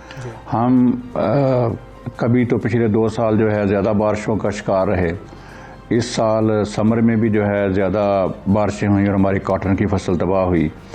इस साल अभी पिछले 2-3 महीने से और फरवरी हमारा बिल्कुल ड्राई गुजरा है। तो इस वक्त एक किस्म की ड्राउट कंडीशंस या खुश्क साली का सामना है। ये अपनी जगह पे ये क्लाइमेटीज़ भी चल रही हैं और इनका इम्पैक्ट भी है खुराक की जो पैदावार है या जो खुराक की जो अवेलेबिलिटी है मुल्क के अंदर, सप्लाई है, उस पर इसका बड़ा गहरा असर है। इसके अलावा हमने लोकस्ट टिड्डी दल का भी शिकार रहे हैं पिछले 2 साल हमारे जो मुख्तलिफ इलाके हैं, बिल्कुल उससे भी, और वो बहुत बड़ा ख़तरा था, उसके मसाइल भी रहे हैं। उसके अलावा जब क्लाइमेट चेंज आती है तो बहुत सारी डिजीज़, बहुत सारे इंसेक्ट पेस्ट जो आम तौर पे थ्रेटन नहीं करते खुराक पैदा को, वो इंसेक्ट पेस्ट का अटैक भी बढ़ जाता है, तो वो भी बहुत बड़ा हुआ। सही। डॉक्टर साहब, अक़वाम मुत्तहिदा का तो इस हवाले से कहना है कि दुनिया में खुराक की कमी नहीं है, बल्कि वसाइल के नामुनासिब तकसीम की वजह से दुनिया को भूख का सामना है। क्या ये दुरुस्त है? हर प्रोडक्शन सिस्टम में एक तरह के हालात नहीं हैं। वहाँ खुराक एक तरह से पैदा नहीं होती है। अगर हम बलूचिस्तान का जिक्र करें तो बलूचिस्तान में जो जानवर हैं वहाँ उनकी तो वाफर मकदार में मौजूद हैं, कुछ फ्रूट्स वहाँ ज़्यादा हैं, लेकिन अगर देखा जाए तो गंदम और चावल और बाकी फसलें वहाँ नहीं हैं। इसी तरह अगर हम अपने जो हिली एरियाज़ हैं, हमारे माउंटेन एरियाज़ हैं, वहाँ देखें तो वहाँ भी बहुत सारे इलाकों में तो साल में सिर्फ 6 महीने प्रोडक्शन होती है, बाकी 6 महीने तो वहाँ बर्फबारी होती है, फसल नहीं आती। इसी तरह हमारे डेजर्ट्स हैं, सहरा हैं, थल है, तो इन इलाकों में सिर्फ एक फसल होती है या एक भी नहीं होती और उनका जो ज़्यादा माइग्रेशन के ऊपर डिपेंडेंस होती है। ठीक है। तो ये वो, और उसके अलावा कुछ लोगों के पास वसाइल ज़्यादा है, अफोर्डेबिलिटी ज़्यादा है एक न्यूट्रिशन फूड को जो है, जिसकी वजह से वहाँ माल न्यूट्रिशन भी है। माल न्यूट्रिशन के जो वो ओबीज और जो मोर, आप ये कह लें कि वहाँ वो मसाइल भी हैं माल न्यूट्रिशन के। तो ये जो हैव एंड हैव नॉट, जिनके पास वसाइल ज़्यादा हैं, अफोर्डेबिलिटी ज़्यादा है, वो भी एक सर्टन तबका है, 20-30% लोग ऐसे हैं कि जो खुराक अफोर्ड कर सकते हैं। बहुत सारे तबकात ऐसे हैं कि उनके लिए 2 वक्त की रोटी का जो हसूल है बड़ा मुश्किल है। तो ये डिस्ट्रीब्यूशन जो है और मुल्कों में और उसकी अफोर्डेबिलिटी और एक्सेसिबिलिटी न्यूट्रिशियस फूड को, उसके मसाइल भी मौजूद हैं। खुदा की जो रिपोर्ट जो है वो भी हक़ाइक़ पे मबनी है। डॉक्टर अजीम साहब, हमें ये बताएं कि तो फिर भूख और गुर्बत जैसे मसाइल ख़त्म आखिर किए कैसे जा सकते हैं? क्या एहसास प्रोग्राम और कोई भूखा नहीं सोएगा जैसे प्रोग्राम जो हैं वो गुर्बत और भूख ख़त्म करने में मुआविन साबित हो सकते हैं, या ये तो शॉर्ट टर्म प्लान्स हैं?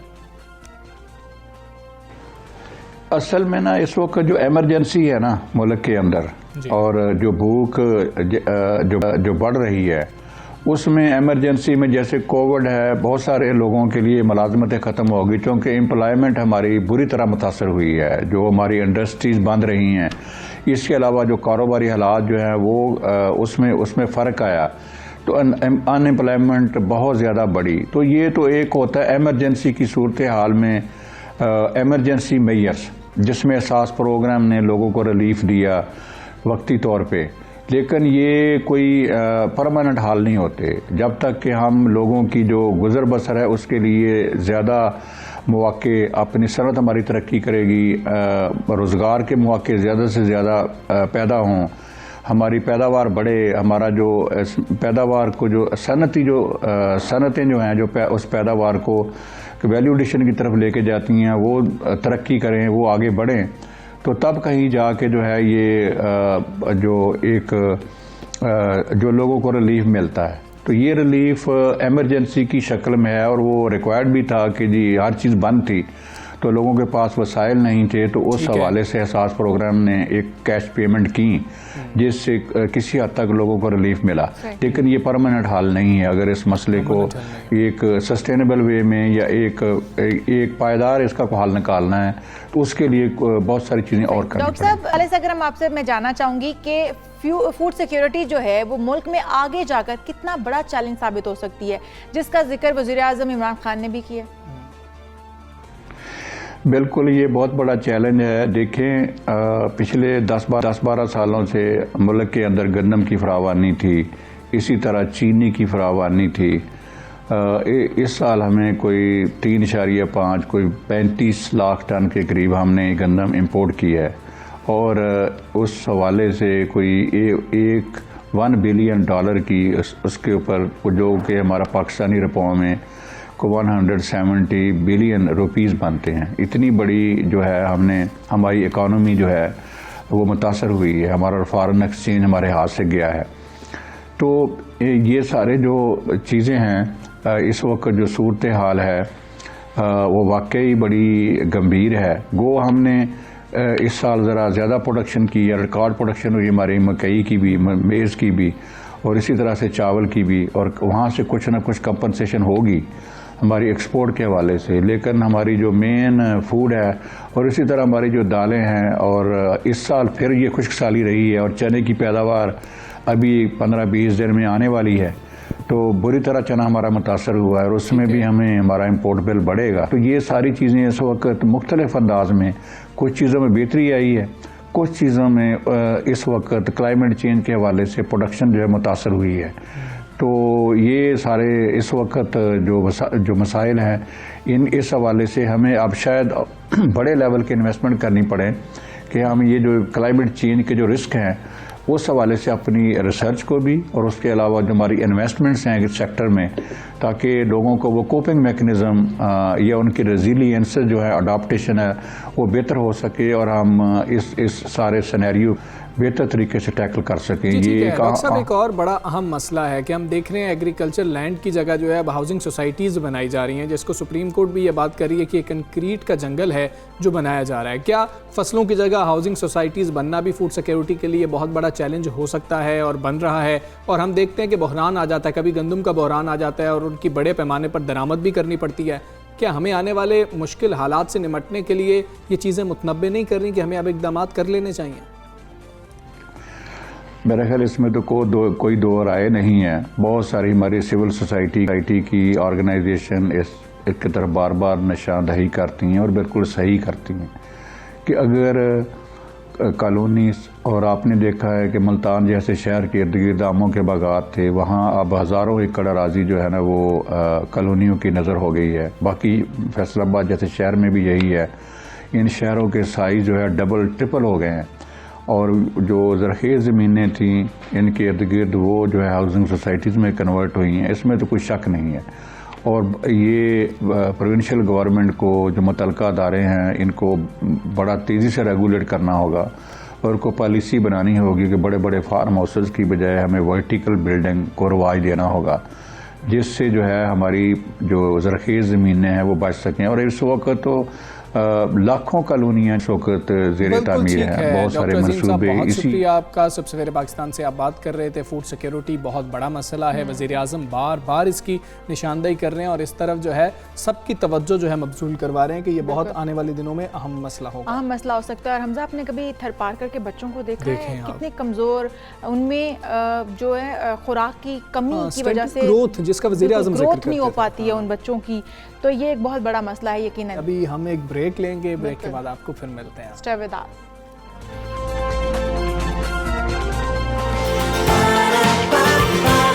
सुबह सवेरे पाकिस्तान,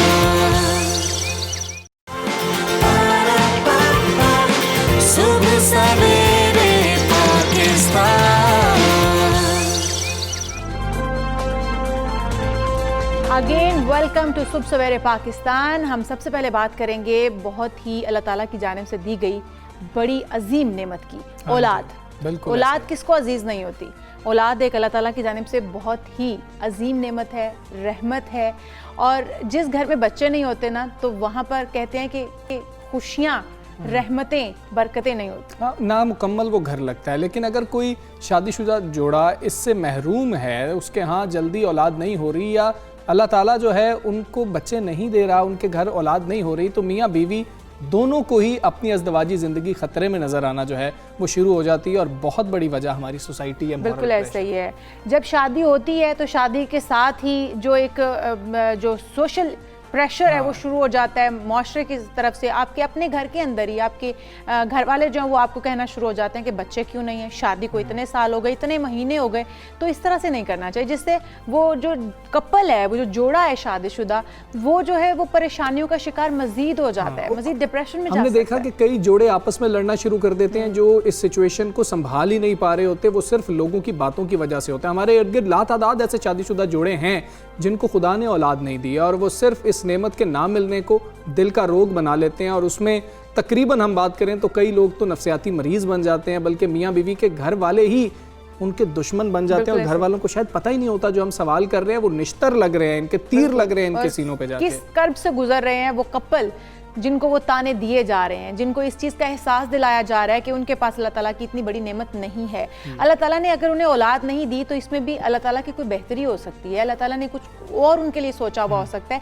इसलिए हम सबको उनको उनकी सपोर्ट बनना चाहिए, ना कि उनको तनकीद का निशाना अच्छा, मुकाबले की फ़ज़ा जो है ना वो बहुत ज़्यादा है। शाल मैंने ये चीज़ देखी है कि जी फ़लाँ की शादी तो आपके बाद हुई थी और उनको अल्लाह ने औलाद दे दी है, आपकी औलाद क्यों नहीं है। ये कैसे सवालात हैं, कपल्स को क्या परेशानियाँ होती हैं इससे, इस पर हम बात करेंगे। माहिर नफ्सियात खुबैब कियानी स्टूडियो में हमारे साथ मौजूद है। खुबैब अस्सलाम वालेकुम, गुड मॉर्निंग, कैसे हैं आप? ठीक ठाक? बिल्कुल ठीक ठाक। खुबैब, कितने केसेस आपके पास आते हैं? कपल्स क्या ये केस रिपोर्ट भी करते हैं, आपके पास आते हैं कि हमें तो अब ज़हनी दबाव होना शुरू हो चुका है, ये एक ऐसा मसला बन गया? जी, ये बहुत इंपॉर्टेंट टॉपिक है और इसके ऊपर केसेस तो हमारे पास आते ही हैं। ठीक है। और काफ़ी ज़्यादा तादाद में केसेस आते हैं जहाँ पर कपल्स इस रवैये से बहुत ज़्यादा परेशान होते हैं। वो दो लेवल्स पे परेशान होते हैं। एक तो वो individually as a husband and as a wife परेशान होते हैं, फिर एज अ कपल वो परेशान होते हैं। ठीक है, तो उनकी अपनी पर्सनल आइडेंटिटी भी डिस्टर्ब हुई होती है। कपल्स के अलावा, केसेस के अलावा, हम चलते फिरते हुए बतौर माहिर नफ्सियात, क्योंकि हम हमें जानते हैं, तो बहुत सारे लोग चलते फिरते फैमिलीज़ के अंदर, मुख्तलिफ गैदरिंग्स के अंदर जो है वो भी हमें अप्रोच करते हैं कि हम बहुत सख्त तकलीफ़ के अंदर हैं मुआशरे के या फैमिली के कुछ लोगों के इस रवैये की वजह से। ये स्टार्ट कैसे होता है, ये बड़ा अच्छा सवाल है मेरा ख्याल है। इसको स्टार्ट करते हुए आप जो शादी के 2-4 दिन बाद आप देखते हैं कि कुछ लोग अचानक से कहना शुरू करते हैं, हाँ भाई कब आ रही है खुशखबरी। ये सवाल जो शुरू में बिल्कुल एक हार्मलेस सा सवाल लग रहा होता है, ये कब एक फुल ब्लोन तफ्तीश के अंदर कन्वर्ट हो जाता है पता भी नहीं चलता आपको।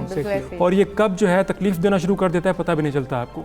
तो बहुत ज़्यादा केसेस हैं और ये रवैया जो है एक ऐसा रवैया है जिसकी वजह से बहुत सारे कपल्स, बहुत सारे मियाँ बीवी इंडिविजुअल कैपेसिटीज़ के अंदर जो हैं वो अपनी ज़िंदगियों के अंदर बदतरीन तरीके से परेशान। और ये ना सिर्फ एंग्जाइटी, डिप्रेशन जैसे अमराज की तरफ लेकर जा रहा है उनको, बल्कि बहुत सीवियर केसेस में ऐसे भी हो रहा है कि अपनी फैमिली के रवैयों की वजह से लोग जो है वो सुसाइड कर रहे हैं, वो अपनी जान ले रहे हैं। हालांकि खुबैब देखा जाए तो ये बड़ा ज़ाती, किसी भी कपल का एक ज़ाती मामला है कि बच्चे कब होंगे, क्या वो प्लानिंग कर रहे हैं। एक तो मामला है अल्लाह ताला की तरफ से कि औलाद का होना, दूसरा है कि ये खुद से भी वो प्लानिंग कर रहे हैं या खुद से उनका अभी औलाद पैदा करने का इरादा नहीं है, तो कोई दूसरा उन्हें कैसे फोर्स कर सकता है इस चीज़ के लिए? बिल्कुल, मेरा ख्याल है इस बारे में तो तरबियत हम जिस भी फील्ड में देखते हैं हमारे माशरे में, हमें तरबियत की थोड़ी सी ज़्यादा ज़रूरत है, और अगर हम तरबियत पूरी करते हैं तो वहाँ पे वो मसाइल बहुत सारे ख़त्म हो सकते हैं। ये भी उन्हीं मसलों में से एक है जहाँ पे हम तरबियत पे किसी किस्म का कोई ध्यान नहीं दे रहे। मेरा ख्याल है कि हमें अपने बच्चों को, अपने नौजवानों को और इवन अपने पेरेंट्स को जब जब मौका मिले, जैसे ये प्रोग्राम एक मौका है, हमें बताना चाहिए कि बच्चे पैदा करना, कब पैदा करना और कितने पैदा करना, ये उस कपल की जो है उनका राइट है कि वो उसको डिसाइड करें, और किसी भी फ़र्द को गैर ज़रूरी तौर पर किसी भी कपल से जाकर पूछने की ज़रूरत नहीं होनी चाहिए कि आप बच्चे क्यों नहीं पैदा कर रहे, कब पैदा कर रहे हैं। ठीक है खुबैब, हम सोसाइटी को कैसे दुरुस्त कर सकते हैं इस पे भी बात करेंगे। पहले वो कपल्स जो हैं बहुत ज़्यादा इंपॉर्टेंट हैं कि हम उनको आज एड्रेस करें, उनको सिखाएं कि उनको ऐसी सूरत हाल में क्या करना चाहिए। वो तो बिल्कुल, उनको तो कोई रास्ता नज़र नहीं आता। आप क्या सजेस्ट करेंगे कि उनको क्या करना चाहिए? ऐसे जुमले आ रहे हों तो किसकी जिम्मेदारी दोनों में से ज़्यादा है कि उसको मजाक के तौर पर लिया जाए या फिर दूसरे को रेस्क्यू किया जाए? देखिए, कपल्स को जो है हम मशवरा देते हैं वो ये देते हैं, एक तो ये कि आप जब आपस में बातचीत बहुत ज़्यादा रखें, आपस में कम्युनिकेट करें, और अपनी फीलिंग्स जो भी डेवलप हो रही हैं मुख्तलिफ लोगों के, वो आपकी ज़ाती भी हो सकती हैं और मुख्तलिफ लोगों के कमेंट्स की वजह से भी हो सकती हैं, वो फीलिंग्स एक दूसरे को कम्युनिकेट करें। कम्युनिकेट करेंगे तो बहुत आसान हो जाएगा उन फीलिंग्स से डील करना। अब जो दूसरे हैं वो क्या, जब दूसरों के जुमले आते हैं तो उनसे आपने एज अ कपल कैसे डील करना है। दूसरों में दो तरह के लोग हैं। अच्छा। एक आपकी फैमिली के लोग हैं जिनके बारे में यू आर वेरी श्योर कि उनकी इंटेंशन बहुत अच्छी है, नियत ठीक है, दे जेन्युइनली वांट कि आपके यहाँ खुशी आए, ठीक है, तो आप उनके साथ भी कम्युनिकेट कर सकते हैं, उनको बैठा सकते हैं कि हम आपकी बात को समझते हैं, आप हमें इनकरेज करने की कोशिश कर रहे हैं। जब भी हमें कोई खुशखबरी मिलेगी सबसे पहले हम आपको बताएंगे, और we really appreciate, we really encourage कि आप इस सिलसिले में हमारे लिए दुआ कर रहे हैं। आप दुआ करते रहिए, हमारे लिए बहुत बेहतरी होगी। फिर दूसरे टाइप ऑफ जो ग्रुप है वो लोग हैं जो जानबूझ के छेड़ रहे होते हैं, जिनके बारे में आपको पता होता है कि ये आपकी इस कमज़ोरी को आपके अगेंस्ट इस्तेमाल करने के लिए, आपको तंग करने के लिए इस तरह की बातें, इस तरह के जुमले कह रहे हैं। इस तरह के लोगों से आपको, जैसे आप उनको आइडेंटिफाई कर लीजिए कि ये कौन से लोग हैं। कता ताल्लुकी कर, और नहीं, कता ताल्लुकी बिल्कुल एक ऑप्शन है, कर सकते हैं तो ज़रूर कीजिए, लेकिन बाज़ औक़ात तो हमारी फैमिली के लोग होते हैं जिनसे बहरहाल हमें मुख्तलिफ इवेंट्स में मिलना होता है। जब वो इस टॉपिक को छेड़ें तो अपनी बॉडी लैंग्वेज, अपने चेहरे के एक्सप्रेशंस, अपनी आंखों को make them as flat as possible. किसी किस्म का कोई एक्सप्रेशन नहीं होना चाहिए। मेक द कॉन्वर्सेशन एब्सोल्युटली, ताकि वो नेक्स्ट टाइम जुर्रत ना करें। इग्नोर करना भी से कह सकते हैं कि इग्नोर कर दें आप। बी देयर, क्योंकि आप भागेंगे तो उनको पता चलेगा कि ये भागते हैं इस टॉपिक से, तो वो उनको आएगा कि और ज़्यादा तंग करें इनको। बी देयर, लेकिन मेक द टॉपिक, वो जो पूरी कन्वर्सेशन का एक्सपीरियंस है उनके लिए उसको एब्सोल्युटली डल एंड बोरिंग बना दें। वो आप कर सकते हैं कि आप अपनी बॉडी लैंग्वेज को बिल्कुल फ्लैट। अच्छा, मेल की कितनी जिम्मेदारी है? हम देखते हैं कि वो इन हालात को शायद बेहतर तरीके से टैकल भी कर सकता है, और ज़्यादा शायद फैमिली मेल की होती है जहाँ पर खातून रह भी रही होती है और उसको ज़्यादा प्रेशर इस चीज़ का फेस करना पड़ रहा होता है। उसकी कितनी जिम्मेदारी है कि वो अपने पार्टनर को इस सारी सिचुएशन में किस तरह रिलैक्स रखे, उसको निकाल के लेके जाए, उसको फिर कंसोल करे कि कोई बात नहीं, ऐसा होता है। ये बहुत अच्छा सवाल है, इसलिए अच्छा सवाल है क्योंकि हमें ये मानना चाहिए कि हमारे माशरे में जो एक मेल है उसके पास एडवांटेजेस हैं, उसके पास ज़्यादा पावर्स हैं, उसके पास ज़्यादा स्किल्स हैं डिफरेंट रोल्स की वजह से जो कि हमने असाइन किए हुए हैं।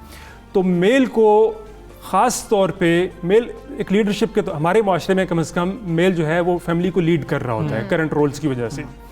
तो एक लीडर का बेसिक काम ही क्या होता है? किसी भी जगह पे एक लीडर का बेसिक काम ये होता है कि जो भी उस जगह पे प्रेशर आ रहा है उसका बड़ा हिस्सा वो खुद एब्जॉर्ब कर जाए, और बहुत कम और बहुत ज़रूरी लेवल का प्रेशर जो है वो अपने से नीचे लेवल पे जाने दें। तो जो मेल मेंबर है उसकी जिम्मेदारी बहुत ज़्यादा है। इसके अंदर एक और एंगल जिसकी पर बात करना मैं बहुत ज़रूरी समझता हूँ, वो ये है कि बाज़ औक़ात वो साइकोलॉजी से जुड़ा हुआ तो नहीं है, लेकिन उसका कोई ना कोई लिंक है साइकोलॉजी से। जब हम बेऔलाद जोड़ों के साथ, जिनको काफ़ी अर्सा 2-3 साल गुजरने के बावजूद भी औलाद के मसाइल पैदा हो रहे होते हैं, उनकी जब हम टेस्ट स्टार्ट करते हैं तो हमारे माशरे में खातून से टेस्ट स्टार्ट होते हैं, और खातून के जो टेस्ट हैं वो इन्वेसिव हैं, उनके अंदर आपको बॉडी के अंदर जाना पड़ता है। मेल के टेस्ट से हमेशा स्टार्ट लेना चाहिए। Starting point should always be male, क्योंकि आप हो सकता है कि मेल के अंदर कुछ प्रॉब्लम हो, और खातून को आप खामखा इन्वेसिव प्रोसेस से गुजार रहे हो जिसके बहुत साइकोलॉजी पे असर पड़ सकता है। स्टार्टिंग पॉइंट हमेशा मेल होना चाहिए। अच्छा खुबैब, एक और चीज़ है, आई एम सॉरी मैं आपके सवाल को काट रहा हूँ, और इसके ऊपर भी मेरा ख्याल है हमें बात करनी चाहिए कि मेल को हमें बताना चाहिए कि इस बारे में टेस्ट करवाना दिस इज़ एब्सोल्युटली नॉर्मल, ये ऊपर नीचे हो सकता है, इसका इलाज मौजूद है। इसके साथ जो हमारे माशरे में नेगेटिव चीज़ें एसोसिएटेड हैं कि आप टेस्ट करवाने जा रहे हैं, वो सब की सब मुकम्मल तौर पर फजूल हैं। ये बिल्कुल जिस तरीके से हमें सर दर्द होता है, हम दवाई लेते हैं, हम ठीक हो जाते हैं, उस तरह की एक चीज़ है। अगर हमारा टेस्ट होता है, हमें पता चलता है कि फलां दवाई की जरूरत है, हम खाते हैं तो वो ठीक हो जाते हैं। बिल्कुल ये उस तरह की बीमारी है। मैं जो आपसे कहना चाह रही थी वो यही था कि जैसा कि आपने खुद ही उस चीज़ का जवाब भी दे दिया, आपने कहा कि मर्द हजरात को भी आगे आना चाहिए, उनको टेस्ट पहले करवाना चाहिए। तो हमारे समटाइम कपल्स दोनों ठीक होते हैं, उन्हें टेस्ट की भी ज़रूरत नहीं होती, माशाल्लाह से बिल्कुल ठीक होते हैं, अल्लाह ताला की तरफ से कोई देर होती है, लेकिन हम उस कपल को कह कह के जहनी मरीज बना देते हैं, उस चीज़ की तरफ डाल देते हैं कि वो ये समझ लेते हैं, ये मान लेते हैं कि वो कभी औलाद जो है वो पैदा कर नहीं सकते। बिल्कुल खुबैब, आप हमें बिल्कुल इशाल जो कह रही हैं कि हमें वो चंद चीज़ें बताएं, लोगों को, सोसाइटी को, हम लोगों को भी बताएं कि ये गैर अखलाकी सवालात हैं जो आप करते हैं, जो आपने नहीं करने। सोसाइटी के लिए हमें वो चंद चीज़ें बता। बिल्कुल, आप अगर एक कपल के पेरेंट भी हैं और आप उनको बार बार रोज़ाना हर रोज़ पूछ रहे हैं, हर हफ्ते और हर महीने पूछ रहे हैं कि बताएं कोई खुशखबरी है या नहीं है, ये एक गैर अखलाकी सवाल है। आपको अपने बच्चों को इस प्रेशर में नहीं डालना चाहिए। यू नो कि वो अपनी लाइफ के अंदर जो है वो मूव ऑन कर रहे हैं और जब भी कभी मौका आएगा वो आपको बता देंगे। उसके अलावा आप किसी भी कपल को जिसको आप जानते हैं या नहीं जानते, वो आपके रिश्तेदार हैं और आप उनके पास जाके बार बार पूछ रहे हैं कि कब खुशखबरी आएगी, हाँ भी कोई अच्छी खबर है या नहीं है, उनको देखो उनकी भी शादी तुम्हारे साथ हुई थी, वो कहाँ निकल गए, ये सारी की सारी बातें मॉरली गलत हैं। और अगर आप हमारे रिलीजन के मुताबिक देखिए तो बाकायदा तौर पर बोल कर कहा गया है कि आपको इस तरह की बातें नहीं करनी चाहिए। हदीस मुबारक में ऐसी चीज़ें मौजूद हैं जहाँ पे कहा जा रहा है कि अगर आपके पास कोई नेमत है तो उस नेमत का जिक्र ऐसे फर्द के सामने मत कीजिए बार बार जिसके पास वो नेमत अभी नहीं है। बिल्कुल ठीक है, दिल आज़ारी के ज़ुमरे में भी आता है। और उन कपल्स के लिए मैं ये कहना चाहूँगा जो कपल्स हमारे साथ इस प्रोग्राम को सुन रहे हैं कि आप अगर अपनी रिप्रोडक्टिव एज के अंदर मौजूद हैं जहाँ पे आप रिप्रोड्यूस कर सकते हैं, तो आप बजाय इसके कि लोगों की बातों से परेशान हो, बेहतरीन अंदाज में एक साइड से अपने टेस्ट करवाना स्टार्ट कीजिए और किसी अच्छे डॉक्टर से मिलिए, बहुत जल्द बेहतरी हो सकती है। बिल्कुल ठीक है खुबैब, बहुत शुक्रिया आपका, बहुत इंपॉर्टेंट था, आपने हमारी रहनुमाई की। और बिल्कुल विशाल, इन चीज़ों को हमें देखना होगा। कई सवालात ऐसे हैं जैसे कि खुबैब हमें बता रहे थे, ऐसे सवालात ना करें कि दूसरे जो हैं जहनी तौर पर एक प्रेशर में आ जाएं और फिर उनको जाना पड़े डॉक्टर्स के पास और वो ऐसी दवाइयाँ लेना शुरू कर देते हैं कि वो सो सकें, उनको नींद नहीं आ रही होती है सिर्फ हमारे ऐसे सवालात की वजह से। तो उम्मीद करते हैं कि हम अपने रवैयों को कुछ दुरुस्त करने की कोशिश करेंगे। अच्छा शाल, आगे बढ़ते हैं। आगे बढ़ के हमने बात करनी है कुछ क्रिकेट के हवाले से कि दौरा जनूबी अफ्रीका से पहले ही कौमी टीम को एक धचका लगाया और कौमी स्क्वाड में शामिल खिलाड़ी जो हैं, एक खिलाड़ी का कोरोना टेस्ट जो है वो मुस्बत आ गया। जी हाँ, पाकिस्तान क्रिकेट बोर्ड की जानिब से एलामिये में कहा गया कि स्क्वाड में शामिल 35 खिलाड़ियों के कोरोना टेस्ट किए गए हैं, लेकिन उनमें से एक खिलाड़ी है जिसका कोरोना टेस्ट पॉजिटिव आ गया। हाँ जी, और 34 खिलाड़ियों के कोरोना टेस्ट जो है उनकी रिपोर्ट मनफी आई है। वो आज लाहौर पहुंचेंगे। पीसीबी के मुताबिक कौमी स्क्वाड का तरबियती कैंप जो है वो तो शुरू होगा, बाबर आजम भी उससे खिताब करेंगे और ट्रेनिंग भी कल से शुरू हो जाएगी कसाफी स्टेडियम में। जबकि कोरोना टेस्ट मुस्बत आने वाले खिलाड़ी का टेस्ट शायद आज दोबारा किया जा रहा है। क्या वाकई दोबारा किया जा रहा है, कौन है, जानने की कोशिश करेंगे। मिर्ज़ा इकबाल बेग साहब सीनियर स्पोर्ट्स एनालिस्ट हमारे साथ मौजूद हैं। मिर्ज़ा इकबाल बेग, अस्सलाम वालेकुम, गुड मॉर्निंग। पीएसएल में ऐसा मामला हमने देखा, कुछ केसेस सामने आए। पाकिस्तान की टीम न्यूजीलैंड गई थी तो न्यूजीलैंड में जाके कुछ केसेस सामने आ गए थे, अब तो पहले ही एक केस सामने आ गया है। आप बता दीजिए खिलाड़ी का कि खिलाड़ी कौन है, क्या दोबारा टेस्ट किया जाएगा? वालेकुम अस्सलाम हमजा, खिलाड़ी हसन अली हैं और हसन अली का दोबारा टेस्ट लिया जाएगा। आज सुनने में आया कि दोबारा उनका टेस्ट होगा क्योंकि पाकिस्तानी टीम को 26 मार्च को रवाना होना है जनूबी अफ्रीका के दौरे पर। और अभी पाकिस्तान क्रिकेट बोर्ड कोशिश में है कि उनका दोबारा टेस्ट कराया जाए ताकि अगर वो फिट हो जाएं तो फिर उनको जो है वो लेकर जाया जाए। उनकी इंपॉर्टेंस तो है क्योंकि उन्होंने साउथ अफ्रीका के खिलाफ सीरीज में जिस तरीके की उन्होंने परफॉर्मेंस दी थी साउथ अफ्रीका के खिलाफ जो टेस्ट सीरीज में, लेकिन अब वो बड़ी फॉर्म में है हसन अली। तो मैं समझता हूँ कि पाकिस्तान क्रिकेट बोर्ड को उन तमाम SOPs को फॉलो करना चाहिए था हमजा, कि जिसकी वजह से आप देखिए पहले ही हमें सुक्की का सामना करना पड़ा जब PSL के मैचेस जो हैं वो हमें मुलतवी करने पड़े। तो अब देखते हैं कि होता क्या है। लेकिन बकिया, ये बड़ी अच्छी खबर है कि बकिया 34 खिलाड़ी जो हैं उनके कोविड टेस्ट जो है वो नेगेटिव आए। तो अब पाकिस्तानी टीम को आज रिपोर्ट करनी है, फिर आपने जैसे कहा कि कैंप शुरू हो रहा है। ये दौरा पाकिस्तान के लिए बड़ी अहमियत का हामिल है क्योंकि साउथ अफ्रीका को हमने यहाँ अपनी सरजमीन पर तो बआसानी हराया, लेकिन साउथ अफ्रीका को साउथ अफ्रीका में हराना it will be a big challenge क्योंकि 4 T20 है और पाकिस्तान के 3 वनडे हैं साउथ अफ्रीका के खिलाफ। सही। जैसे कि मिर्ज़ा साहब आपने कहा कि हमें पहले भी सुबकी का सामना करना पड़ा, जब पहले न्यूजीलैंड के दौरे पर जाना था टीम ने, तो जो मुतअद्दिद अरकान थे उनके टेस्ट मुस्बत आने की वजह से हमें सुबकी का सामना करना पड़ा।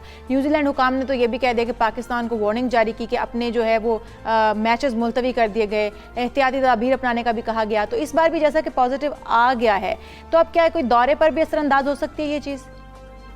देखिए इंशाल्लाह अभी तो काफ़ी दिन है, 8 दिन है अभी पाकिस्तानी टीम की रवानगी में, और यकीनन अब बाज़ औक़ात होता है कि पहले भी आपको याद होगा एक दफ़ा जब हम इंग्लैंड के दौरे पर जा रहे थे, मोहम्मद हफीज़ का कोरोना टेस्ट जो था वो पॉजिटिव आ गया, लेकिन जब उन्होंने दोबारा कराया तो उनका टेस्ट नेगेटिव आया। तो आई होप कि ये बेहतर हो जाएगा, लेकिन हमें सारे SOPs पर मुकम्मल तौर से अमल दरामद करना होगा कि जिस तरह की सिचुएशन है, आपको पता है साउथ अफ्रीका में जब इंग्लैंड की टीम अब से चंद माह कबल साउथ अफ्रीका में थी तो वो अपना दौरा अधूरा छोड़कर चली गई थी क्योंकि कोविड के केसेस बहुत ज्यादा बढ़ रहे थे।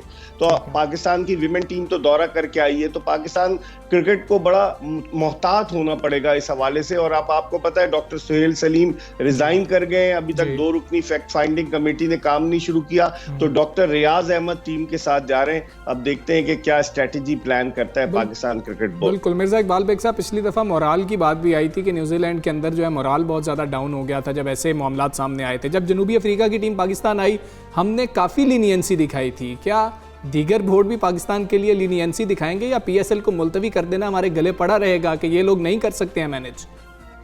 मुश्किल लगता है कि दीगर जो क्रिकेट बोर्ड हैं वो हमारे साथ इतने ज्यादा हम नरम दिल गोशा रखे हमारे लिए, लेकिन PSL का हमजा कैंसिल होना यानी मुलतवी होना वो पाकिस्तान क्रिकेट के लिए बहुत बड़ा धचका था। अभी इन्होंने फ्रेंचाइजीज ने PCB के चेयरमैन के साथ बात करके ये फैसला तो किया है कि जून में कराएंगे। अब देखना ये कि जून में कितने क्रिकेटर्स अवेलेबल होते हैं, फॉरेन क्रिकेटर्स की मैं बात कर रहा हूँ, क्योंकि इंग्लिश का काउंटी क्रिकेट सीजन शुरू हो जाएगा और कुछ क्रिकेटर्स मसरूफ हो जाएंगे, IPL खेलने के बाद वापस जाएंगे। आपको पता है कि IPL शुरू हो रही है 30 अप्रैल से, फिर वो 9 मई तक जारी रहेगी।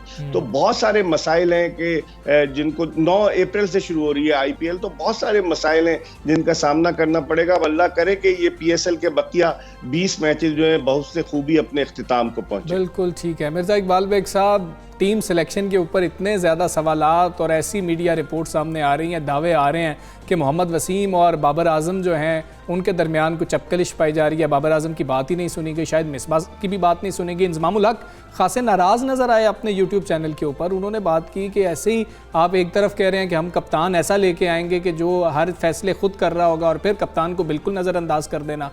कितनी सदाकत है और कितना असरअंदाज होगा कप्तानी पर भी ये चीज़ कि कप्तान की वैल्यू ही नहीं है, कप्तान की बात ही नहीं सुनी जा रही?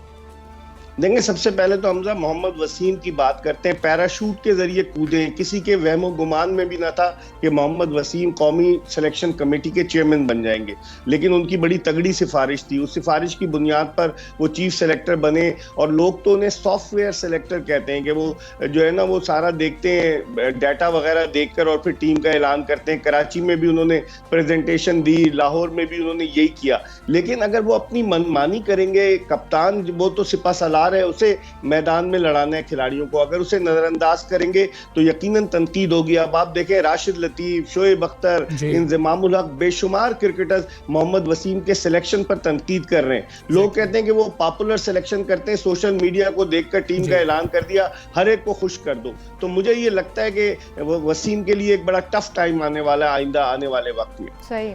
मिर्ज़ा साहब, जो दौरे के लिए स्क्वाड मुंतखब किया गया है, इससे आप मुतमिन हैं? किस खिलाड़ी की जगह बनती थी, किसको ड्रॉप किया जाना चाहिए था? आपको क्या कोई एतराज़ात हैं इस पर? देखिए इंशाल्लाह अब तो अनाउंस हो गया, अब तो जाने वाले हैं, लेकिन कई खिलाड़ी ऐसे हैं जैसे शर्जील खान के बारे में वो कहते थे कि उनकी फिटनेस को चेक करेंगे। अब उनकी फिटनेस एकदम से सही हो गई, उन्होंने रन्स तो स्कोर किए। फिर इसके अलावा दीगर प्लेयर्स आप देखें, यासिर शाह को उन्होंने कह दिया कि वो फिट नहीं है, जबकि पाकिस्तानी टीम को 17 अप्रैल को जिम्बाब्वे रवाना, उन्होंने 1 महीना पहले ही कह दिया और उनको ड्रॉप करके उनकी जगह जाहिद महमूद को लेकर आए। जाहिद महमूद अच्छा बॉलर है, उसने T20 में अच्छा परफॉर्म किया, वनडे में उसने जिसने अच्छा परफॉर्म किया उसको वहां से उठाकर आपने टेस्ट टीम में डाल दिया। शाहनवाज दहानी को जिसने T20 में अच्छा परफॉर्म किया उसको उठाकर आप टेस्ट टीम में ले गए। बैट्समैनों में आपने कामरान गुलाम को बगैर खिलाए बाहर कर दिया, फिर आप कहते हैं कि डोमेस्टिक इंपॉर्टेंस है।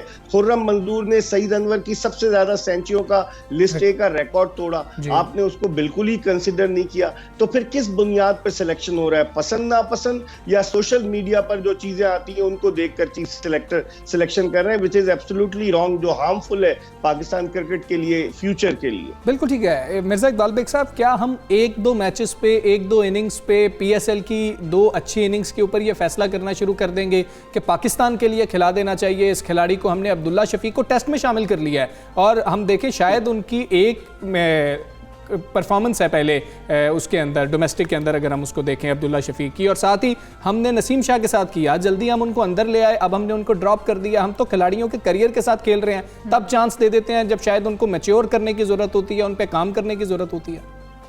बड़ा वैलिड पॉइंट रेज किया हमजा आपने। आप देखें अब्दुल्ला शफीक सिर्फ एक फर्स्ट क्लास मैच खेले और अब्दुल्ला शफीक को हमने न्यूजीलैंड में T20 खिलाया, उसके बाद उन्हें टीम से बाहर कर दिया और बगैर खिलाए हुए उनको अब लेकर जा रहे हैं हम टेस्ट स्क्वाड के लिए। नसीम शाह का हमने इतना शोर मचाया कि पाकिस्तान को दूसरा वकार यूनुस मिल गया, बहुत तेज है, कहाँ चला गया नसीम शाह? मूसा खान आया, वो कहाँ चला गया? इनकंसिस्टेंसी है, मुस्तकिल मिजाजी की कमी है, जिसकी वजह से लड़कों को ला रहे हैं निकाल रहे हैं, ला रहे हैं निकाल रहे हैं। अब आप देखें कि आसिफ अली पहले टीम से बाहर थे, अब आसिफ अली टीम में आ गए, इफ्तिखार अहमद बाहर हो गए, उनको बड़े अरसे तक मिसबा खिलाते रहे। आपने कप्तान का इनपुट तो लिए ही नहीं ना। अगर आप कप्तान का इनपुट नहीं लेंगे, हेड कोच का इनपुट नहीं लेंगे, वसीम कहते हैं बात हुई, लेकिन वसीम बाबर आजम पर तंज करते हुए कहते हैं कि वो अभी नए हैं, कप्तान है, उन्हें बहुत कुछ सीखना है। तो इसका मतलब है कहीं ना कहीं जो है वो आग लगी हुई है, तभी धुआं उठ रहा है, वरना ऐसे तो इतनी तनकीद नहीं होती। अखबारात में भी खबरें आ रही है, साबिक टेस्ट क्रिकेटर्स भी अपनी राय का इजहार कर रहे हैं। बिल्कुल ठीक है। मिर्जा इकबाल बेग साहब, बहुत शुक्रिया आपका, सुबह सवेरे पाकिस्तान के लिए आपने वक्त निकाला, हम तज्जिया आप दे रहे थे। क्या